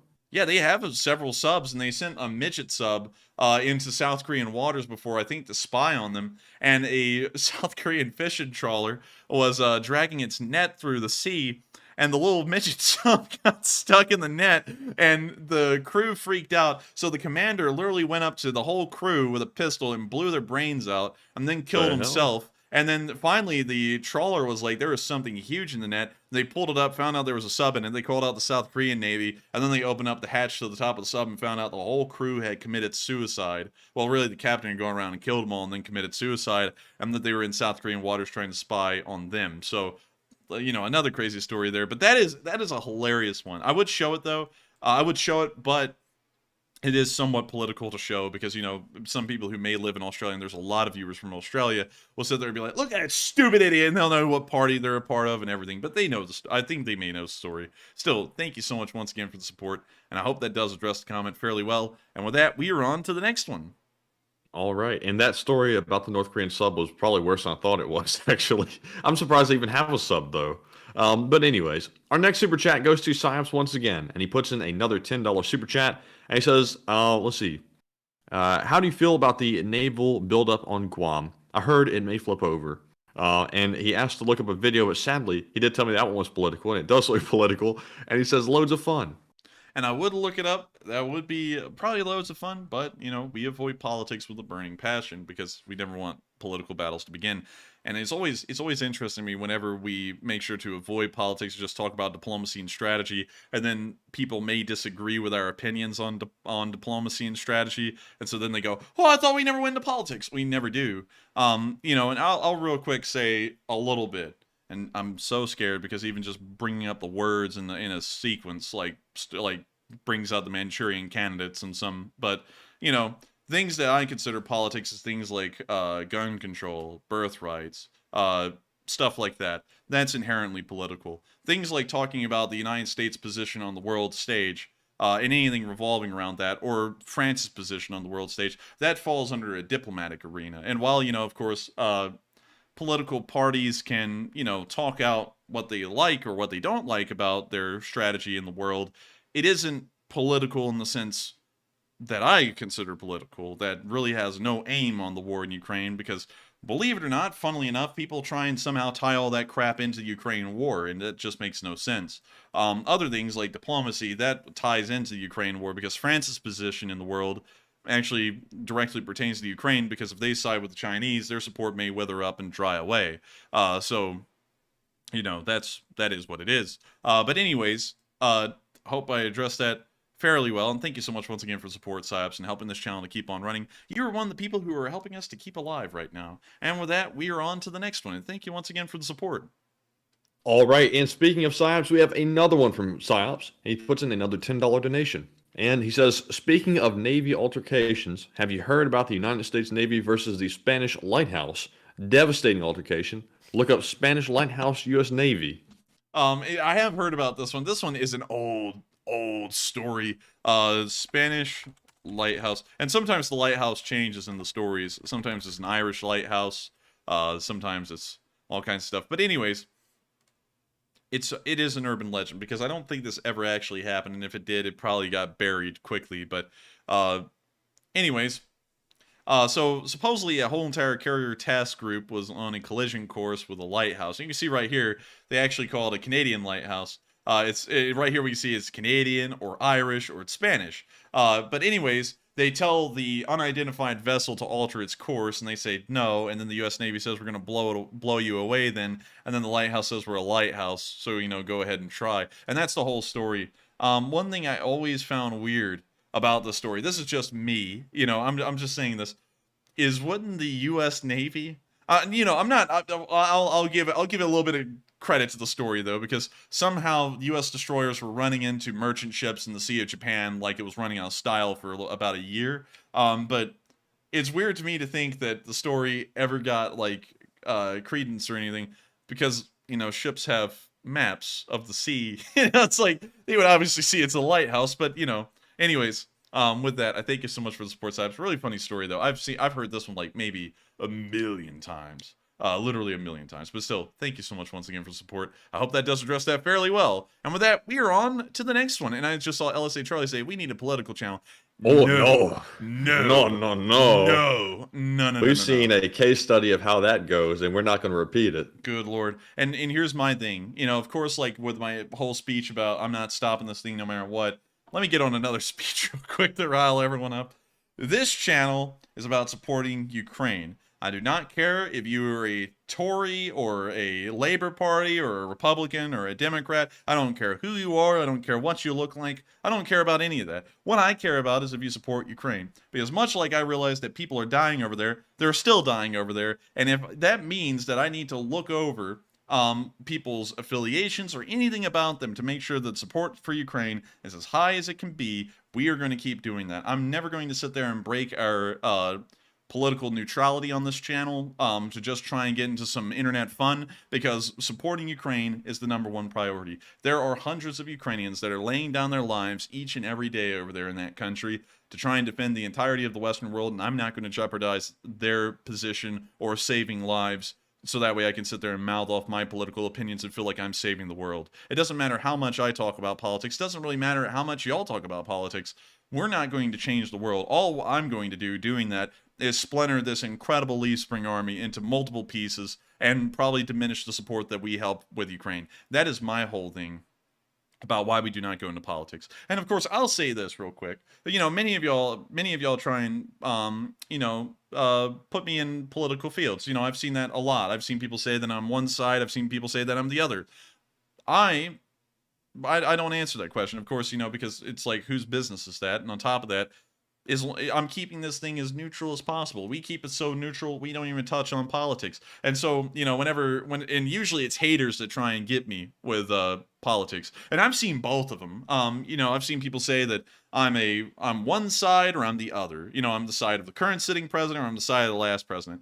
It's like, does it really matter as long as we're all supporting Ukraine? That's really my only care. I don't ask any of y'all what side y'all are on. I don't really care. All I care about is if you support Ukraine or not. And if you do, we're on the same side. That's all I really care about.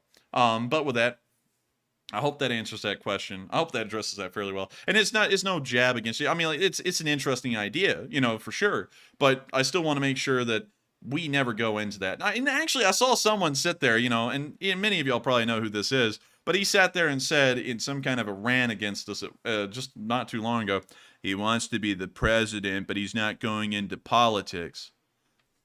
like, don't people realize that there's like a time and place for stuff? You know, like I don't know what the hell it is with people. Like, you know, you can be into guns, but I feel like one of the worst places to talk about your hobby, your gun hobby, is like school. You know, it's like there's a time and place to talk about stuff. Like, I'm not going to go to school, like college. I'm not going to sit there and tell someone randomly, you know, I got an M16 at home. Like, that would be just the weirdest thing. It's like there's a time and place to talk about things. I feel like people have lost that nowadays. And that's why I don't bring up politics, because it's like, this is about Ukraine. This is about saving lives in Ukraine, having people support Ukraine, and talking about their plight, their struggle, and their glorious story of trying to save their nation and themselves. It's not about crap over here in America. You know, how lame is that? Like, to sit there and be so self-centered that you think your righteous political opinion, whatever it may be on either side, is really going to tell someone off and really help Ukraine, because in the end, it only damages Ukraine. It only hurts Ukraine and doesn't get them any further forward by the end of the day. Also, we try and avoid religion. And of course, I've said I'm a Christian, but we try and avoid it because people get into huge battles over religion just like they do politics. So with that, I hope that addresses... Have you heard about that? Have you heard about that new political party called the Corgi Party? The Corgi? Like spelled D-A Corgi? No, not the Corgi. No, the Corgi Party. The Corgi? I haven't heard about it. Yeah, I just created it. Nice. All right, cool. All right. All right. And so with that, we are on to the next one. All right, and our next super chat goes to none other than Magic Sky Girl, and it's good to see you, who puts in a $50 donation and says, well, I missed the news, so I don't have any clever questions, but holy moly, 5 more Bobcats, ? We need an LSA Bobcat graveyard, and these money are for the graduation party fund. Hey! And thank you so much, Magic Sky Girl. And thank you so much for the support, Magic Sky Girl, and thank you once again for being an old guard, and of course helping this channel to keep on running. And I'm so happy that you're supporting our graduation party fund. Our graduation is not that long from now. I think it's like less than 2 or 3 weeks away right now. So we're rounding out all of our finals. That's exhausting. I'll tell you all this. For one of the first times ever, I actually slept in the middle of the day today. Like, I've been that exhausted today that I went to sleep for a whole hour. I don't do that. That actually throws me off, and I'm really thrown off tonight. Because once I go to sleep in the middle of the day, I wake up, I don't even know where I am anymore. So it was hell to get through putting the news together tonight. I felt so confused and disoriented running the news tonight. But I thank you so much for that, because it's been like running through the ringer in the background right now trying to do this, and I thank you so much for supporting the graduation party fund. We probably won't really have a party because it's really just our family, and we're not really publicizing it because, you know, folks might try and come and blow us up or something there. But that's what I was about to say, too. I was about to say, we're really just going to, like, basically go there, have the graduation, leave it, and come back and get right to work. Probably. I mean, like, I don't even know what time of day is that. Hopefully it's the middle of the day, because if it isn't, I'm not showing up. It's early morning. Very early. Okay, good. Yeah, then we'll be able to do this still. Oh my God, though, but we're gonna have to get up really early. Oh, no. Yeah, that's bad too. Oh, yikes. But still, I thank you for supporting the graduation party. It really will just probably be me getting a hot dog or a corn dog or something and then leaving. But still, thank you so much. And I hate to hear that folks miss the news. I wish we could run on Mondays, but man, I'm using Mondays at this point just to try and catch up on schoolwork. And then that's hardly even working anymore. I'm hardly catching up on schoolwork still. But still, I'm happy to know that people do enjoy this news so much that they do find it worth supporting, so that way we can run 6 days a week and we can do this as a full-time job. And also 5 more Bobcats. I know that was like the craziest thing tonight. 5 of them. That's like one of the highest numbers we have seen in the war, and they're definitely getting better at taking them out. And so with that, thank you so much once again, Magic Sky Girl, for the support. I hope I addressed that fairly well. And thank you so much for helping this channel to keep on running and helping us to keep this thing rolling. Also, another cool thing is that our, let's see, what was it? Our neighbors, we actually have new neighbors. I don't know if they're watching right now, because they actually, funnily enough, watched all of Matthew's videos. Like, they went and watched his, like, honey badger video, all that stuff. And we actually they were doing some looking apparently, because we don't link that channel on this main one. Yeah, so apparently they did some research. They were doing some searching. But also, I don't know if they're watching tonight or not. But they were incredibly cool. They may be, I don't know, they may be the only people that show up to the graduation rather than just our immediate family, but I don't know about that. I don't know if they have the time or if they want to do something like that, because, we just met them, and they're new. They're from Canada. But anyways, with that, thank you once again for support. I hope that addresses that fairly well. And with that, we are on to the next one. All right, and the next one goes to, guess who? Jesus UCSB. No he's back way. once again. He's back. And he's back, and he puts in a $20 donation and says, "Hola, I'm back. I've been in Guadalajara for spring break. I've missed you all. Hashtag LSA Army Tanker. I got into an argument at airport with Mexican customs because they didn't let me wear a Ukrainian shirt. Dios mío, LA Tanker." Now, that is something, Jesus. I've never heard a border agent tell you what kind of shirt you could and couldn't wear. That's quite wild, but it's good to see you again. That's bizarre. I didn't actually know that they could do that in Mexico. But I thank you once again for the support, Jesus. And it's good to hear that you are back. And thank you so much for immediately supporting this channel as you return. You're like, I'm back. Here you go. And thank you so much once again, because it helps us keep running. And of course, without y'all support, this isn't possible. And that's crazy to hear. I can't believe that that they told you to take off a shirt where you support Ukraine. And that's one thing I'm really big into. And I'm not getting political here. I'm just saying.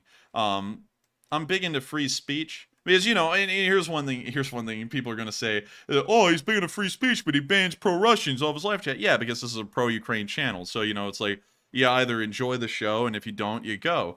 That's how this is run. But on a governmental level, freedom of speech is very, very important. It's crucially important. You can't stop people from saying what they want. And that's crazy to hear that apparently that's just not respected in Mexico, or they don't have any kind of laws or rights that protect your free speech because they sit there and tell you to take that stuff off.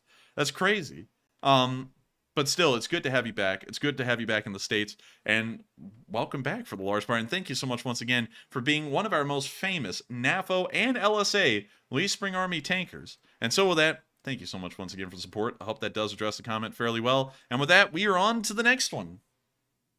All right, and up next, we have a $20 super chat from Tangen Bragiri, who says, "Out of coffee, have one on me." And that must be an expensive coffee at $20, but thank you very much, Tangen, for the support. Oh man, that's that Red Cat Cafe coffee in Railroad Park. The kind that everyone says tastes like absolute garbage. I mean, like, hell, at this point, my taste buds are fried. I've drank Nitro Cold Brew for so long, everything tastes great. And I still haven't gotten used to it. It's been 412 days of drinking this garbage. I still have not gotten used to the flavor. It's horrendous. It's terrible. But I got to do it. I suffer every day. It's a ritual now to suffer before the stream. I don't even know why I do it anymore, because it doesn't even really help me out, the caffeine. But still, I thank you so much for the support, Tangen, to the coffee fund. We will be able to get ourselves some coffee grounds. For a little bit, Matthew actually had to use a percolator because our Keurig broke, because we used to get coffee from a Keurig. So he had to get it out of a percolator. And apparently, I don't know, did you like that, Matthew, or did you not? Well, we had grounds that were too fine, so they would get through like the filter or the mesh or whatever's on a percolator, so it would have like coffee grounds all up in it. But I drink it anyway because I had to have that coffee. Was it good? I never drank it. I don't know. It was okay. And yeah, well, you know what I drink? I just drink literal like diesel fuel. So with that, thank you for the support, Tangen, to the diesel fuel fund. So that way I can keep on drinking the motor oil or whatever the hell this stuff is, because it's just nasty. But still, thank you once again. I hope that does address that fairly well. And Keymaster just said Black Rifle Coffee. Funnily enough, I will say this: we did get an email from them at one point. But we don't take sponsors, so we were like, yeah, well, guess we can't go down that route. But yeah, we did get an email from them at one point. Anyways, with that, we are on to the next one. And thank you once again for the support, Tangen, and helping this channel to keep on running. And it looks like Fuyuma said, Enforcer Matt, you may try cold brewed coffee. I actually used to drink that stuff. I'm the one who showed the Enforcer about the cold brew. But I stopped drinking it, though. I quit the habit. I'm glad I ditched it, because it was some rough stuff. It's like rot gut. But it's really good coffee though. But I couldn't stop jittering after I drank it. There was so much caffeine, even in a small amount of it. So also it stains cups black. So that's surely not good. But anyways, moving on to our next super chat, we have an $11 donation from the Norm, who says for the Donuts Fund and love Ukraine. And thank you so much for the Donuts Fund and Slava Ukraini. Sadly, my days of bringing donuts to class are over. That was last semester thing, because, you know, it was just a nice thing to do. But this semester, the classes are so small. I actually tried it for a little bit this semester. I actually did bring donuts to one class before, but they're so small that you can't get rid of them all. Even if you get a dozen, they only like 4 or 5 of them are eaten. Like, for some reason, people are not really into, like, free food anymore. Like, you can bring it, and people act like it's poisoned.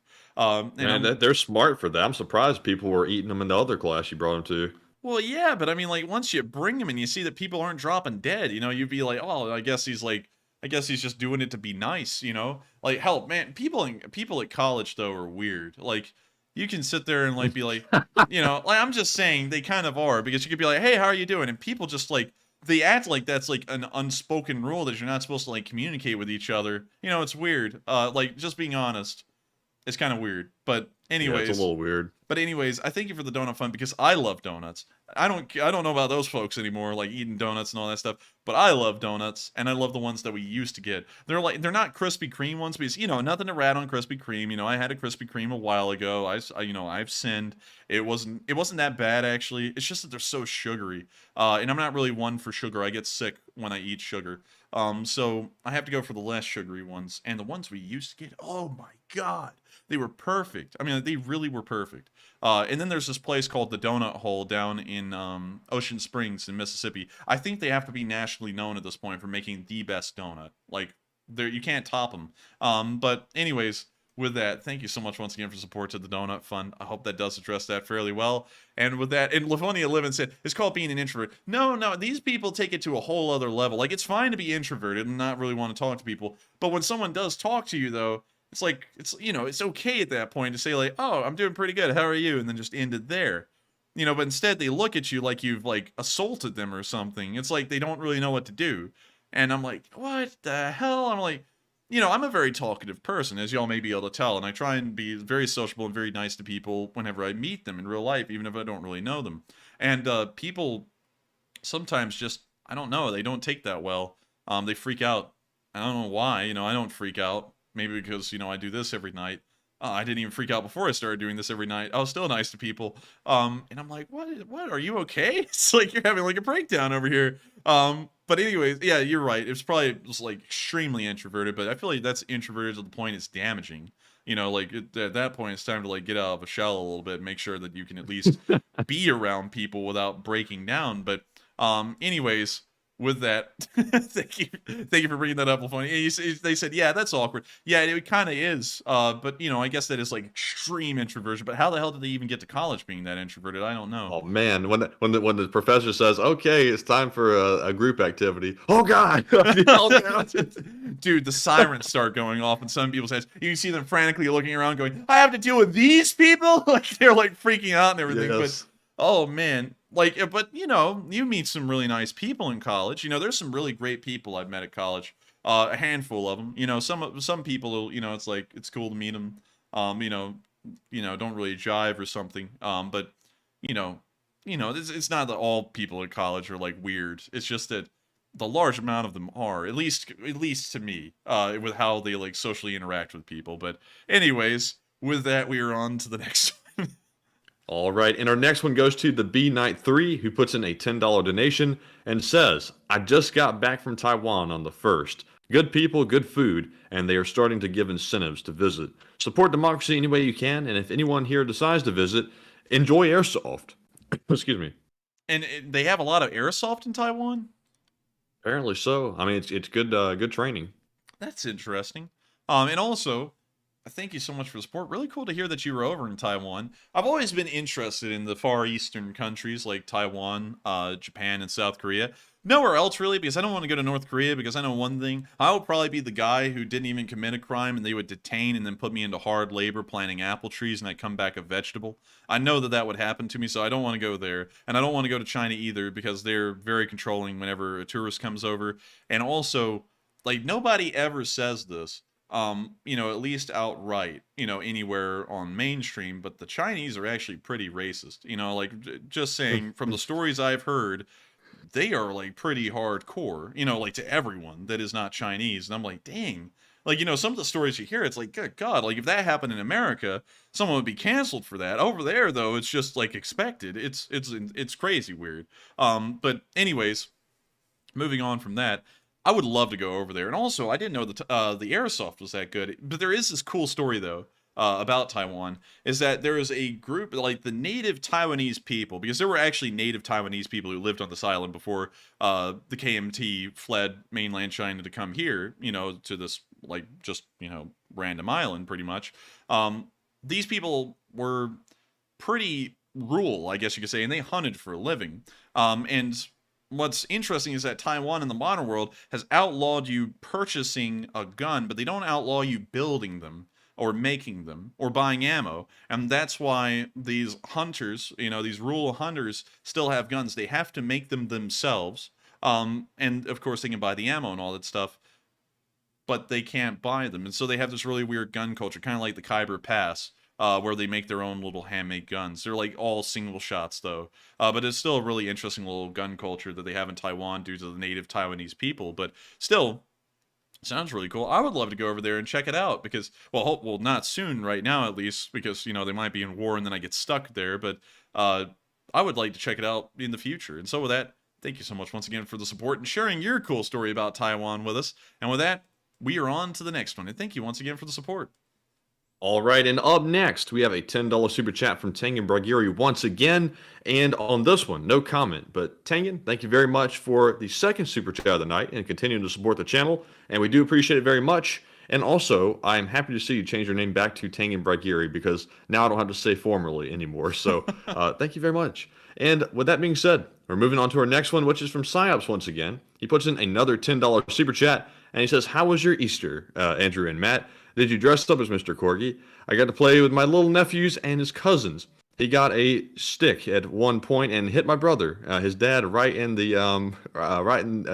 these nuts. Oh no! Oh no! And I thank you for the support. And we had a good Easter, but it wasn't really a big Easter because we were still running this show. So most of our day was spent sleeping, and then we woke up.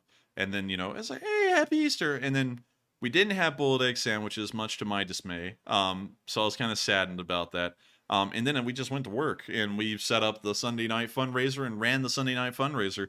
And I got to say, I think that was the best way for me to spend Easter, was to know that even still, we helped save Ukrainian lives. I think that was the best Easter I could really imagine, because it was a very productive one for us. And we still managed to raise almost $12,000 and save probably dozens of Ukrainians through that. So I thought, for me, it was a great Easter. We didn't really do a lot, but it was still great nonetheless. And so with that, I thank you so much once again for support, Sops. And I also have a kind of a similar story. When I first joined my reenacting group, you know, he's a Civil War LARPer. That was the stupidest thing I'd ever heard, by the way, because I don't even do Civil War. Matthew can tell you, like, I have, like, my whole, like, reenacting group avoids the Civil War like the plague. Like, we do everything but the Civil War. So, and that also, if y'all don't know, has very political connotations to it, you know, just to say that. So I didn't really take that well. I'm going to be honest. That was, like, the one thing that kind of angered me, is that he said that, because if you don't know, Civil War reenactors get a bad rap, you know, just because they're Civil War reenactors. And that's the whole deal. And it's directed at them, and it's, you know, it's this whole stereotype. And that was really aggravating to me, because it's like, I avoid the Civil War, you know. And anyways, I know a lot of Civil War reenactors, and they're not at all like people want to paint them. And I was like, what an asshole, you know. Like, honestly, that was an asshole thing to say. You know, I don't sit there and talk about that guy's, you know, personal stuff. But that guy is so low. He'll talk about your personal stuff, and then he'll burn out and only run 3 streams a week. Make sure to clip that and play that on the stream. But anyways, getting back to this, reread the line real quick, man, because I got so into that I forgot what I was supposed to be answering. Sayab said, "How was your Easter, Andrew and Matt? And did you dress up as Mr. Corgi? And he got to play with his little nephews and cousins." Oh, okay, so here's the story. When I first joined the reenacting group, I actually met this guy's son. I'm not going to say the guy's name or his son's name or anything, but he had a little wooden sword, and we were wearing kilts because we were Scottish mercenaries. Well, that gives a little bit too much away about the reenacting group, but anyways. We were doing Scottish mercenaries. I was wearing a kilt. This kid had a wooden sword. And that kid, he swung an undercut like no other. I mean, that thing was faster than Mike Tyson's punch with that wooden sword. And I moved just quick enough that the sporin on the front of my kilt caught that wooden sword, and it missed my, like, precious bits by literally just inches. I was very lucky because of the speed that kid was flinging that at. I probably wouldn't have been able to, you know, have kids or anything in the future. So I was very lucky. But anyways, with that, I hope that does address that fairly well. And with that, we are on to the next one. And thank you once again for the support. All right. And up next, we have another super chat from Psyops yet again. And thank you very much, Psyops, for the continuous support tonight. He says, "This message goes out to those hurting, those suffering, those who are sad. You can do it. You can be loved. You are not a burden. LSA strong. And please contact a mental health professional. Call 988. And thank you for the support. And I'd highly agree with that. Folks sometimes go through rough times, and you know, a lot of people can't get through it themselves, and there's nothing wrong with that at all. I mean, like, the people who can get through it themselves, I mean, like, hell, good on them. But a lot of people aren't like that.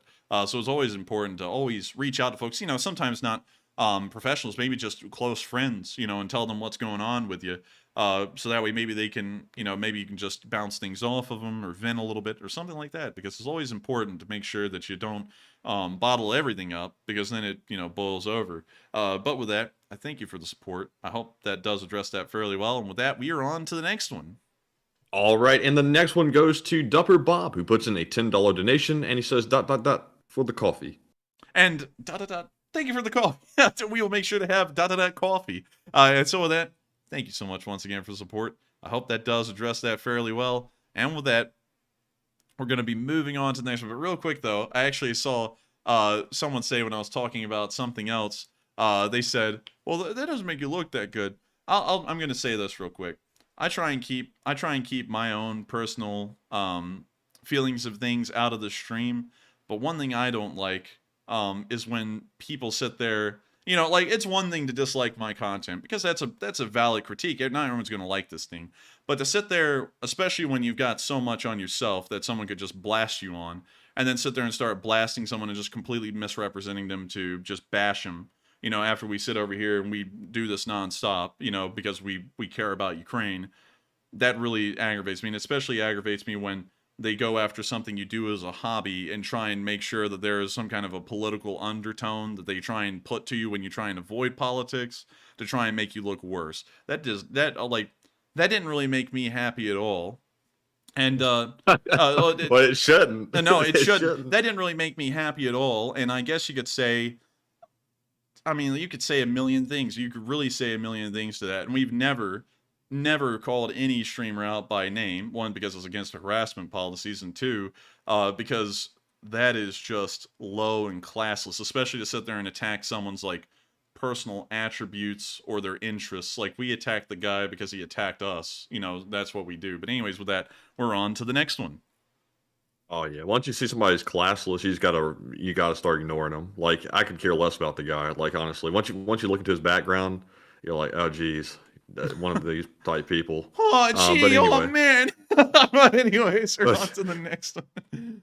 All right, and our next one goes to BSG Wolf, who puts in a $10 donation and says, "I graduated last month with an associate's degree in carpentry. My graduating ceremony is at the butt crack of dawn." Oh, not going. I know in a week if I got a job. Well, hope you have good luck on that job, and I hope you do find a job. And also, thank you so much for the support and sharing that with us. The butt crack of dawn, though, man, I could not do that. Like, I go to bed, like, dang, like, let me think. Maybe like at 2 o'clock in the morning most times. So, man, that would be possible for me. But good luck on you, and I hope you do get that job. And so with that, thank you once again for support. I hope we addressed that fairly well. And with that, we are on to the next one. And the next one goes to Ben, who puts in a $7 donation and says, "Live chat question, please. And of course, Ben, we will grab a live chat, and thank you very much for that support. And this one, sponsored by Ben, goes to, let's see here, Kenneth McDonald, who says, thoughts on U.S. leaked docs and were they leaked on purpose? Yes, they were leaked on purpose by the Department of Defense official that, did that. And I don't think they've narrowed it down to that, though. I don't think they figured out where exactly it came from. Well, they know it came from the Minecraft Discord. They know that, at least.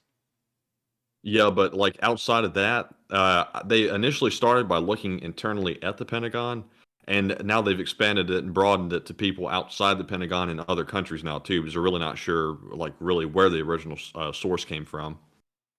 All right. Well, so according to Matthew, correction. I don't really know where it came from. Apparently, I'm guessing it's a Minecraft Discord server. And let's see. Yeah, I mean, like, I don't really know a lot about it, to be honest with you, because that's all my knowledge was based off of. But still, thank you once again for the support. I hope that does address that fairly well. And with that, we are on to the next one. All right, and the next one goes to Lovable Linguist, who puts in a $5 donation and says, joining Teach for America Corps in Alabama, never been. Advice ahead of my move, and I teach Spanish, by the way. Viewer since day 17 of the war, and slow Ukraine. And thank you for the support, and also good luck on teaching Spanish down here. And to answer that question, any advice about Alabama, the one bit of advice I would give is to avoid Montgomery, just because it's dangerous right now. The other bit of advice I'd give is to make sure to stay on main highways and interstates where there's traffic, because whenever you go off into the back roads, there's a very slim chance that you could get shot at. I'm not saying it happens everywhere, and it's very, very rare, but it has happened to us before, so, we usually avoid country roads now. So, with that, hope that answers that fairly well. Good luck, and thank you once again for the support. And with that, we're on to the next one. And we shocked the Canadian neighbors with that story about getting shot at going down the back roads. It was actually in Clanton, Alabama. Very interesting place in the back roads of Clanton.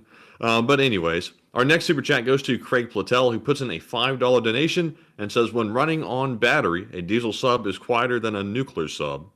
And I thank you for supporting. That is true, but I believe the battery can only last for so long before it has to be recharged. And on top of that, if you hear the diesel submarine over 100 miles away and they don't hear you yet, then that means that the Navy can deploy aircraft with sonar buoys to then figure out where that submarine is. Because while it may be quiet, they're not stealth.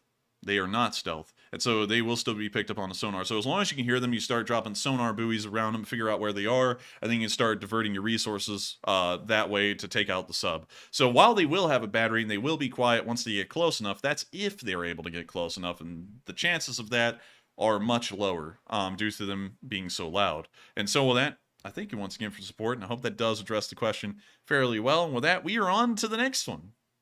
All right, and up next, we have a $5 super chat from Technical Fool, who says, "Here ya derps." And I hadn't heard that word in a long, long time, ever since I stopped playing Minecraft. Here ya derps, grab a bag of coffee or something. And thank you so much for the support to the Coffee Fund, and we will make sure to grab ourselves a cup of coffee. And so with that, thank you for the support. I hope that does address that fairly well. And with that, we're on to the next one. And the next one goes to Amerifatty, who puts in a $5 donation and says, what is the official LSA position on the Super Mario Brothers movie? I haven't seen it, actually. Wish I They had have one? Yeah, they do, actually. It just came out, I think. Last night, I actually did have enough time to watch Schindler's List for the first time. Not really a fun movie, but it was a very good movie. It was a masterpiece. Now I understand why people say it was a masterpiece.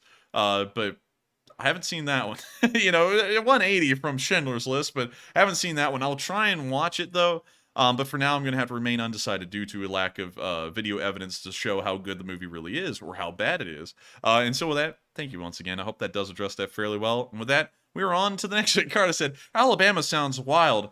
Oh, it is. It is. Alabama is the PvP free-for-all zone, but the nicest people in the world live in Alabama too. It's like the weirdest dichotomy. Like you can run into the nicest people ever in the state of Alabama, like nice to the core, and then you can run into these meth head kind of people that just live in the middle of nowhere in like a trailer, and they'll kill anyone in sight. Like, I don't know what it is about the state, but you have like everything in the state, both the great, the good, the meh, the bad, and the terrible. It's everywhere.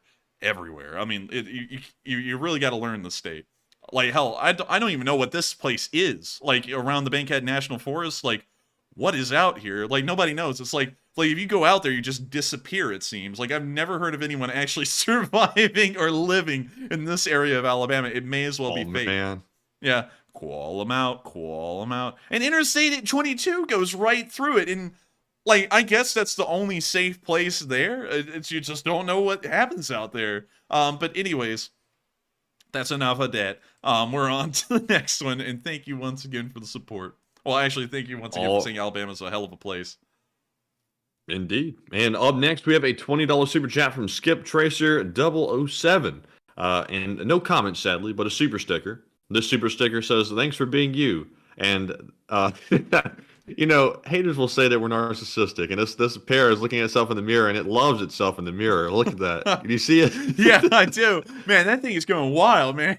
Get that thing away from that mirror. It's about to do something. Before you know it, man. Before you know it, man, this thing's going to be saying, "I'm fighting for my effing life, man." And the mirror's going to be going, "Keep violating me." But, oh, God, that's one hell of a pair right there. I got to tell you, they make quite a pair. But still, thank you for the support, Skip Tracer 007, and thank you for being you. I know that's directed at us, but I thank you for being you and appreciating this channel enough that you find it worth supporting. Because, of course, the viewers are the only thing. They are the front line in between us existing and not existing, and I thank y'all so much for finding us worthwhile of supporting. And so with that, we are on to the next one, and thank you once again for the support.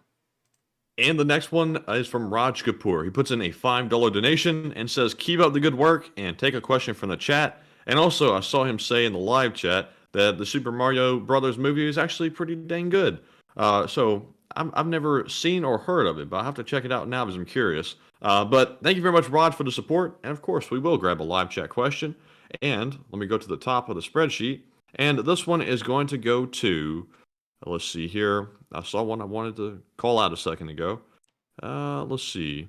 This one goes to Daughter of Texas 1, who says, Enforcer Matt, have you heard or seen of the decapitation of the Ukrainian soldier on the battlefield by the Russians? I actually have, and I've watched it, but I've decided to kind of just avoid talking about that because it's everywhere, one, and two, there's really nothing we could have shown about it. And you know, while it did happen and it's terrible, it's not really a standalone thing. I mean, you know, I watch that happen pretty often. You know, about every week or two or so. So you know, I saw it, and while this one's getting a lot of publicity, there's so many other poor Ukrainian prisoners that have been executed almost on the spot that nobody really talks about. You know, because there's just so many of them. But yes, I did hear about it. And so with that, I hope that answers that question fairly well. Thank you so much once again for the support and sponsoring the live chat. And with that, we are on to the next one. And the next one goes to Ben, who puts in a $5 donation and says, "Wait, what? Why don't you add hot chocolate to your coffee, Enforcer, to make it taste better?" I would, but oh, man, it'd be too much because like it's concentrated poison, and I don't want to like make the poison more because if you add hot chocolate to it, you have to add more water, so you have to drink it more and for longer, and that's what I don't want to do. I just want to drink the poison, get to the show, really, to be honest with you. But still, thank you for the support. I hope that does answer the question fairly well. And with that, we are on to the next one. And the next one goes to Madison Music Teacher, who puts in a $5 donation and says, amazing YouTuber, is it Ellie or Eli? One or the other from Russia has shown what life is like all over Russia because of the war. She has now left Russia and Dubai and Turkey so far. And I thank you for the support and sharing that with us. That's actually pretty interesting to hear. And I'll try and check out their channel sometime around.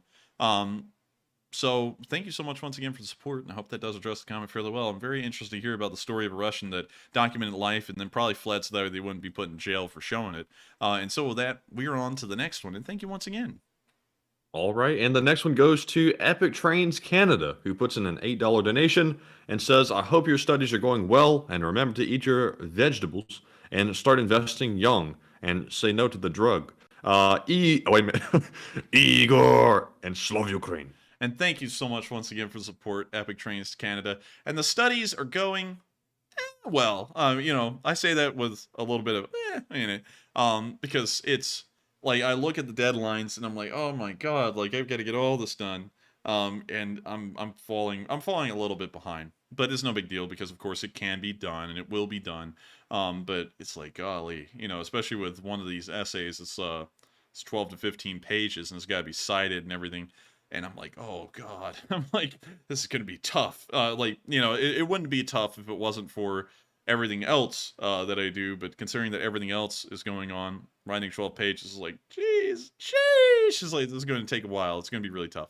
But still, it is going good beyond that. And I thank you so much once again for support. I hope that does address the comment fairly well. And also, Igor and Slovakini. And so with that, we're on to the next one. And thank you once again for the support. All right, and up next we have a $2 super chat from Dupper Bob, and he says, "Love Ukraine," and of course, Hiram Slova. And thank you very much, Dupper, for the support, and we appreciate it as always. And up next we have a $2 super chat from Crafty Appy, who says, "Does Egypt have history with Russia, or is this new?" Egypt doesn't really have a history with Russia. Their history more so revolves around the British. Throughout most of their history, they were mostly British aligned in modern history. So, this is actually a little new. If they're having any relations with Russians, that would be fairly new. And so with that, I hope that does address that fairly well. And thank you so much once again for the support. And I hope we answered that fairly well. And with that, we're on to the next one. And the next one goes to Midget Hobbit, who puts in a $2 donation and says, "Do you think Kadyrov is drowning the women? Drowning in women?" No. Ham and Cheddar Man is not drowning in women. Have you seen what he looks like? Tell me that's drowning in women. That's that's drier than the Sahara Desert right there. So with that, thank you for the support. I hope that does answer that fairly well. And with that, we're on to the next one. And up next, we have a $2 super chat from Midget Hobbit once again, who says, "Do you know that John Gina is a shill for the Chinese?" Bing Shilling. Bing Shilling. Yes, I did know he was a shill for the Chinese. There's a lot of people who are shills for the Chinese, and usually what's interesting is that nobody ever calls them out. Like, we went on some goofy Twitter thing where we didn't even get to talk. We wasted 5 hours of our time to not even talk, and we went on there, and this guy was talking so greatly about the Chinese Communist Party and the Chinese Communist government, and we were like, who the hell is this guy? And so we clicked on his Twitter profile. He's an open communist. Nobody pointed that out. Like, unless if you clicked on his account, you would have had no idea that the guy was a vehement communist, a part of the Chinese Communist Party. Nobody made that clear. And I feel like they should make that kind of stuff clear. Like, this guy works for the Chinese Communist Party. Because I feel like a lot of people would discredit him if he started talking and they already knew that beforehand. They'd be like, well, he's a communist. Obviously, he's going to have nothing but good things to say because he works for them. But nobody made that clear in that thing, and that was really sad because they had everyone in there from every side, and no good points were made. Believe it or not, no good points were made. There was not one good point made that day. Not a single one. And that fateful night. And none of them were even based in facts whatsoever on either side. Everyone was just saying whatever. And then you have this occasionally the host sitting in the bathroom would yell out, I think Taiwan's going to get taken over. I think it's going to get taken over. the absolute quote-unquote alpha male who would not respond to us after the show, and I said I was greatly disappointed in how he wasted our time. Wouldn't respond to us. What an alpha male! Like I don't say I'm an alpha male, but if someone sat there and said they were disappointed in something, I mean, like, hell, I'm perfectly fine if it's not in the harassment policy to sit there and tell them, hey, look, man, like, I decided to do that. That is what it is. I didn't get it. That was really annoying to me. Like, the whole thing of, oh, he's an alpha male, and then you say, dude, don't ever ask me to come on your show again and waste my time like that. And then he doesn't even respond. It's like, oh, you're a real big guy. Oh, scary. What's he gonna do now? Just as a general rule, no dude should ever call themselves an alpha male. Don't ever label yourself something like that. That is cringe. It's just so cringe. It's trying to project so hard. It's like, you either are or you aren't. You don't have to tell people that. You don't have to put it in your Twitter profile, because if you are, like there's really no such thing either. There's just you're just a man or something, just act like a man, be nice in some instances, gruff in others. It's not like you have to be an asshole in every situation. Pliers are going to work for every single thing you have to do. Doesn't make any sense. But anyways, with that, hope we addressed that fairly well. Thank you for the support. And with that, we're on to the next one.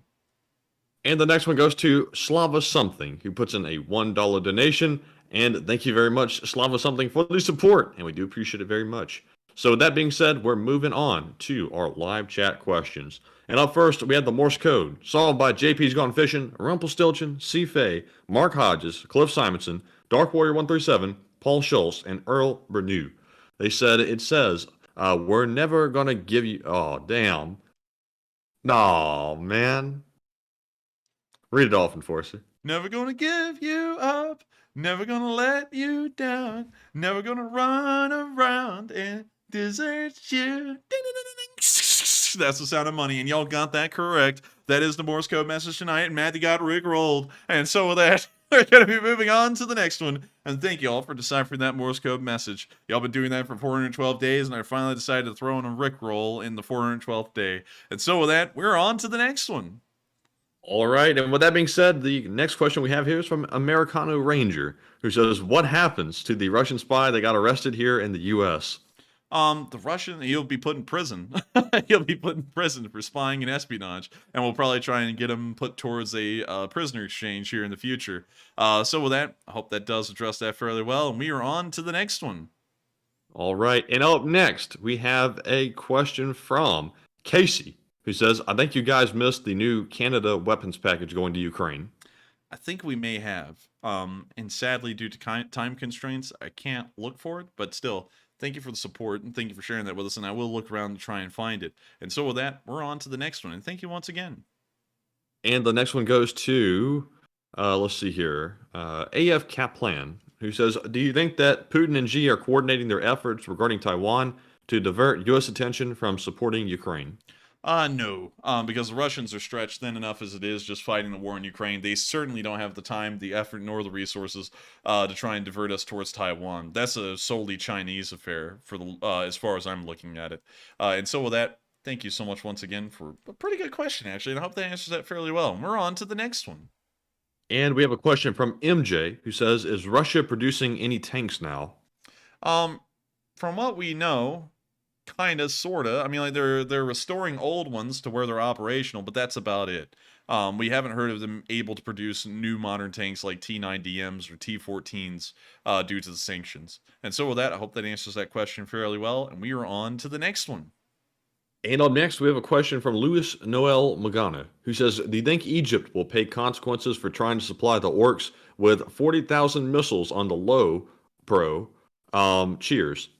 I don't think they will, because the Egyptians are kind of in the Western sphere a little bit, so we'll probably go, oh, don't do that, and then that'll be it, in all honesty. And also, they control the Suez Canal. So, they get a little extra bit of leverage because of the canal. But with that, I hope that does address that fairly well. And with that, we are on to the third to last question of the night.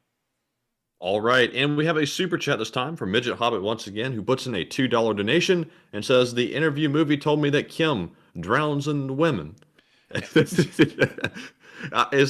probably not by choice, I will say.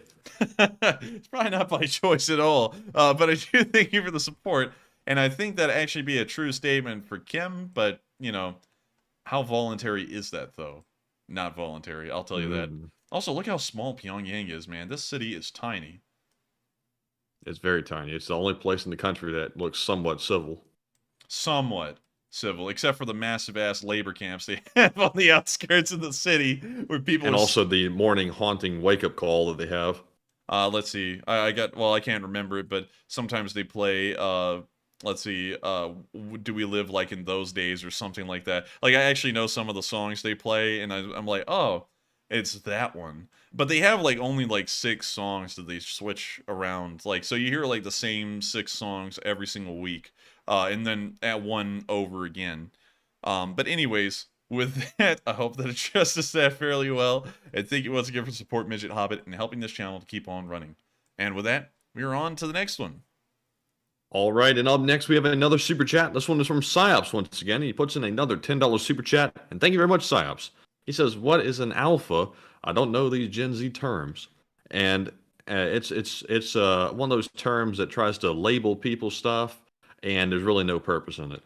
To try and explain it the best I can, an alpha male, quote unquote, is I don't know, like I don't really get into that crap a lot because I look at it, I'm like, oh, how cheap. It's like a marketing ploy. You can almost see like clean through it is to sell products, really, but to make you feel like you're more of a man for buying products or being into certain things.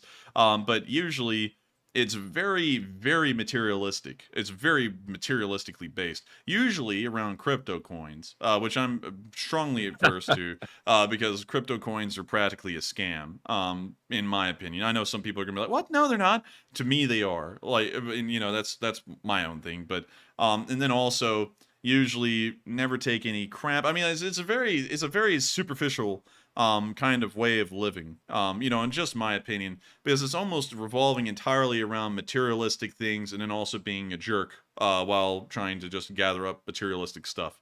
Kind of find that lame because there's a lot more to life than being a jerk. There's a lot more to life than being a materialistic nobody that has no personality. It's lame, really. And then also they always say that they don't take crap from anyone, and then you sit there and you go, "Hey, dude, you're an ass," and then they don't respond. It's like what? I thought you didn't take any crap from anyone. I just sat there and said, "Don't waste my time again." What the hell did you think you were doing, bringing me on my show and wasting my time to do this? They don't even respond. It's like, okay, it's like, I guess your alpha card's revoked then. I don't know. I mean, I don't know how the stupid rule system works with this, but that was a waste of time. That was really dumb. We've all heard of the alpha male, but have you heard of the sigma male? That's a whole new level. Oh God. Anyways, I got to be honest with you. I'm not into any of this crap. It seems like almost all the stuff being made nowadays, like within the past few years, is nothing more than marketing ploys to try and get sad people who don't really have any direction to try and pick that direction, and it's really just aimed at selling these people products. And that's the new way to do it, at least in that one category. And there's a million other ways to do it that revolve around a million different things, but it all in the end revolves around just trying to get people into some kind of identity, where in this identity you buy product A, B, and C. That's really the only thing there is to it, honestly. But anyways, with that, we are on to the next one, which is from Midget Hobbit. Now we're having that thing happen where the super chats are coming, where we can't really get to the final questions of the night. So we're back on to Midget Hobbit. So what do we got, Matthew? And this one from Midget Hobbit is a $2 super chat and says, "There's a YT vid on NK actors at a car dealer." There's a what? About... Really? That's weird. I did hear that North Korea is apparently trying, I saw this on a YouTube video, they're actually paying YouTubers to be North Korean shills. Like, I don't know where they're getting that money to pay these YouTubers with, and I'm guessing it must not be a lot, but that's still interesting to hear they're doing that. And also, that's pretty wild to hear about as well. And so with that, thank you for the support, sharing that with us. I didn't know that. And with that, we are on to, I believe, the second to last question of the night. All right, and this one goes to Americano Ranger once again, who says, "Do you think Kim, I think you meant to say Kim Jong-un, is going to attack South Korea at the same time China attacks Taiwan?" No, I didn't know that, and to be honest, I kind of doubt it. Because the North Koreans are way worse off than anyone else. I mean, hell, their army would literally be starving to death and would probably surrender at the first sign of food. So with that, I hope that addresses that. I hope that addresses that fairly well. And with that, we are on to the final question of the night. And so, who is the lucky last person who had the lucky last question of the night? I almost forgot the spiel, but what do we got? All right, and this one goes to Chewbacca, Secret Love Child, who says, "What do you think will happen if China and USA go to war? Are you concerned?" I believe what would happen is that it would be a conventional naval war. The Chinese and the U.S. would slug it out. I'm not saying that the United States would steamroll them. It would actually, we would still win. I believe it would be at least a minor victory or a victory outright. But we would still take losses, but the Chinese would get decimated just due to the air power our Navy would be able to have, and also the incompetency or the lack of technology on their submarines, more so. We would largely end up defending Taiwan. An air campaign would most likely occur, and I don't really know how the air campaign would unfold. It really depends, but that's probably what we would see. And then we probably see that the war wouldn't last that long. Probably some losses would be inflicted. Both sides would go to the negotiating table based off of those losses, and then they would, come up with an agreement. Taiwan would probably still keep its sovereignty, though, but there may be some concessions to the Chinese, or there may be some concessions to the United States. It really just depends on how that war would turn out, but that's kind of how I see it. It would just be a large conventional naval war with a lot of air power involved. And so with that, I hope that answers that question fairly well, and it is the end of tonight's stream. I thank you all so much once again for coming. It's been an absolute pleasure running the news tonight, of course, answering everyone's questions. If you did enjoy, make sure to hit the like, comment, and subscribe button as we run this stream 6 days a week, every single day of the week except for Mondays at 10 p.m. Eastern Time, without a break, covering the last 24 hours of the war in Ukraine. And so with that, thank you all so much once again for watching. And Tanny Coco just threw in a $5.50 Canadian saying, you live in Canada when I'm rushing to get groceries, pushing my cart, looking around, then crash into another cart. Other guy says, sorry. You're in Canada when that happens. Too polite. Far too polite. And also, with that, thank you once again for the support, and we'll be rounding out tonight's stream. Thank you all once again for watching, and I'll see you all tomorrow at 10 p.m. Eastern Time to cover the next 24 hours of the news of the war in Ukraine. Good night, good luck, take care, stay safe, and of course, Slava Ukraini! And good night, Slava Ukraine, Hiram Slava, and no need for all of that Alpha Sigma Male nonsense. Good night. Yes. The Leaf Spring Army sends its regards.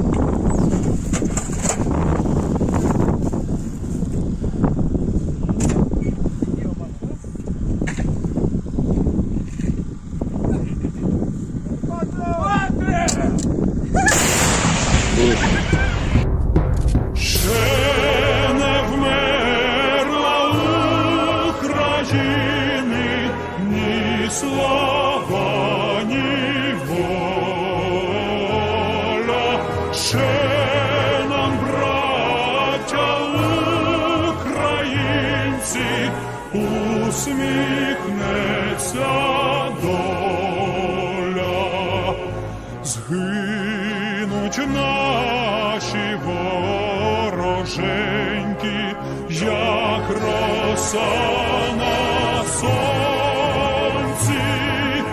запануємо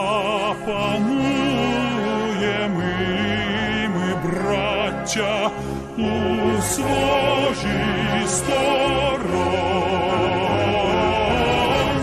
Душу й тіло ми положим за нашу свободу і покажем, що ми браття козацького роду. Душу й тіло ми положим за нашу свободу і покажем, що ми браття козацького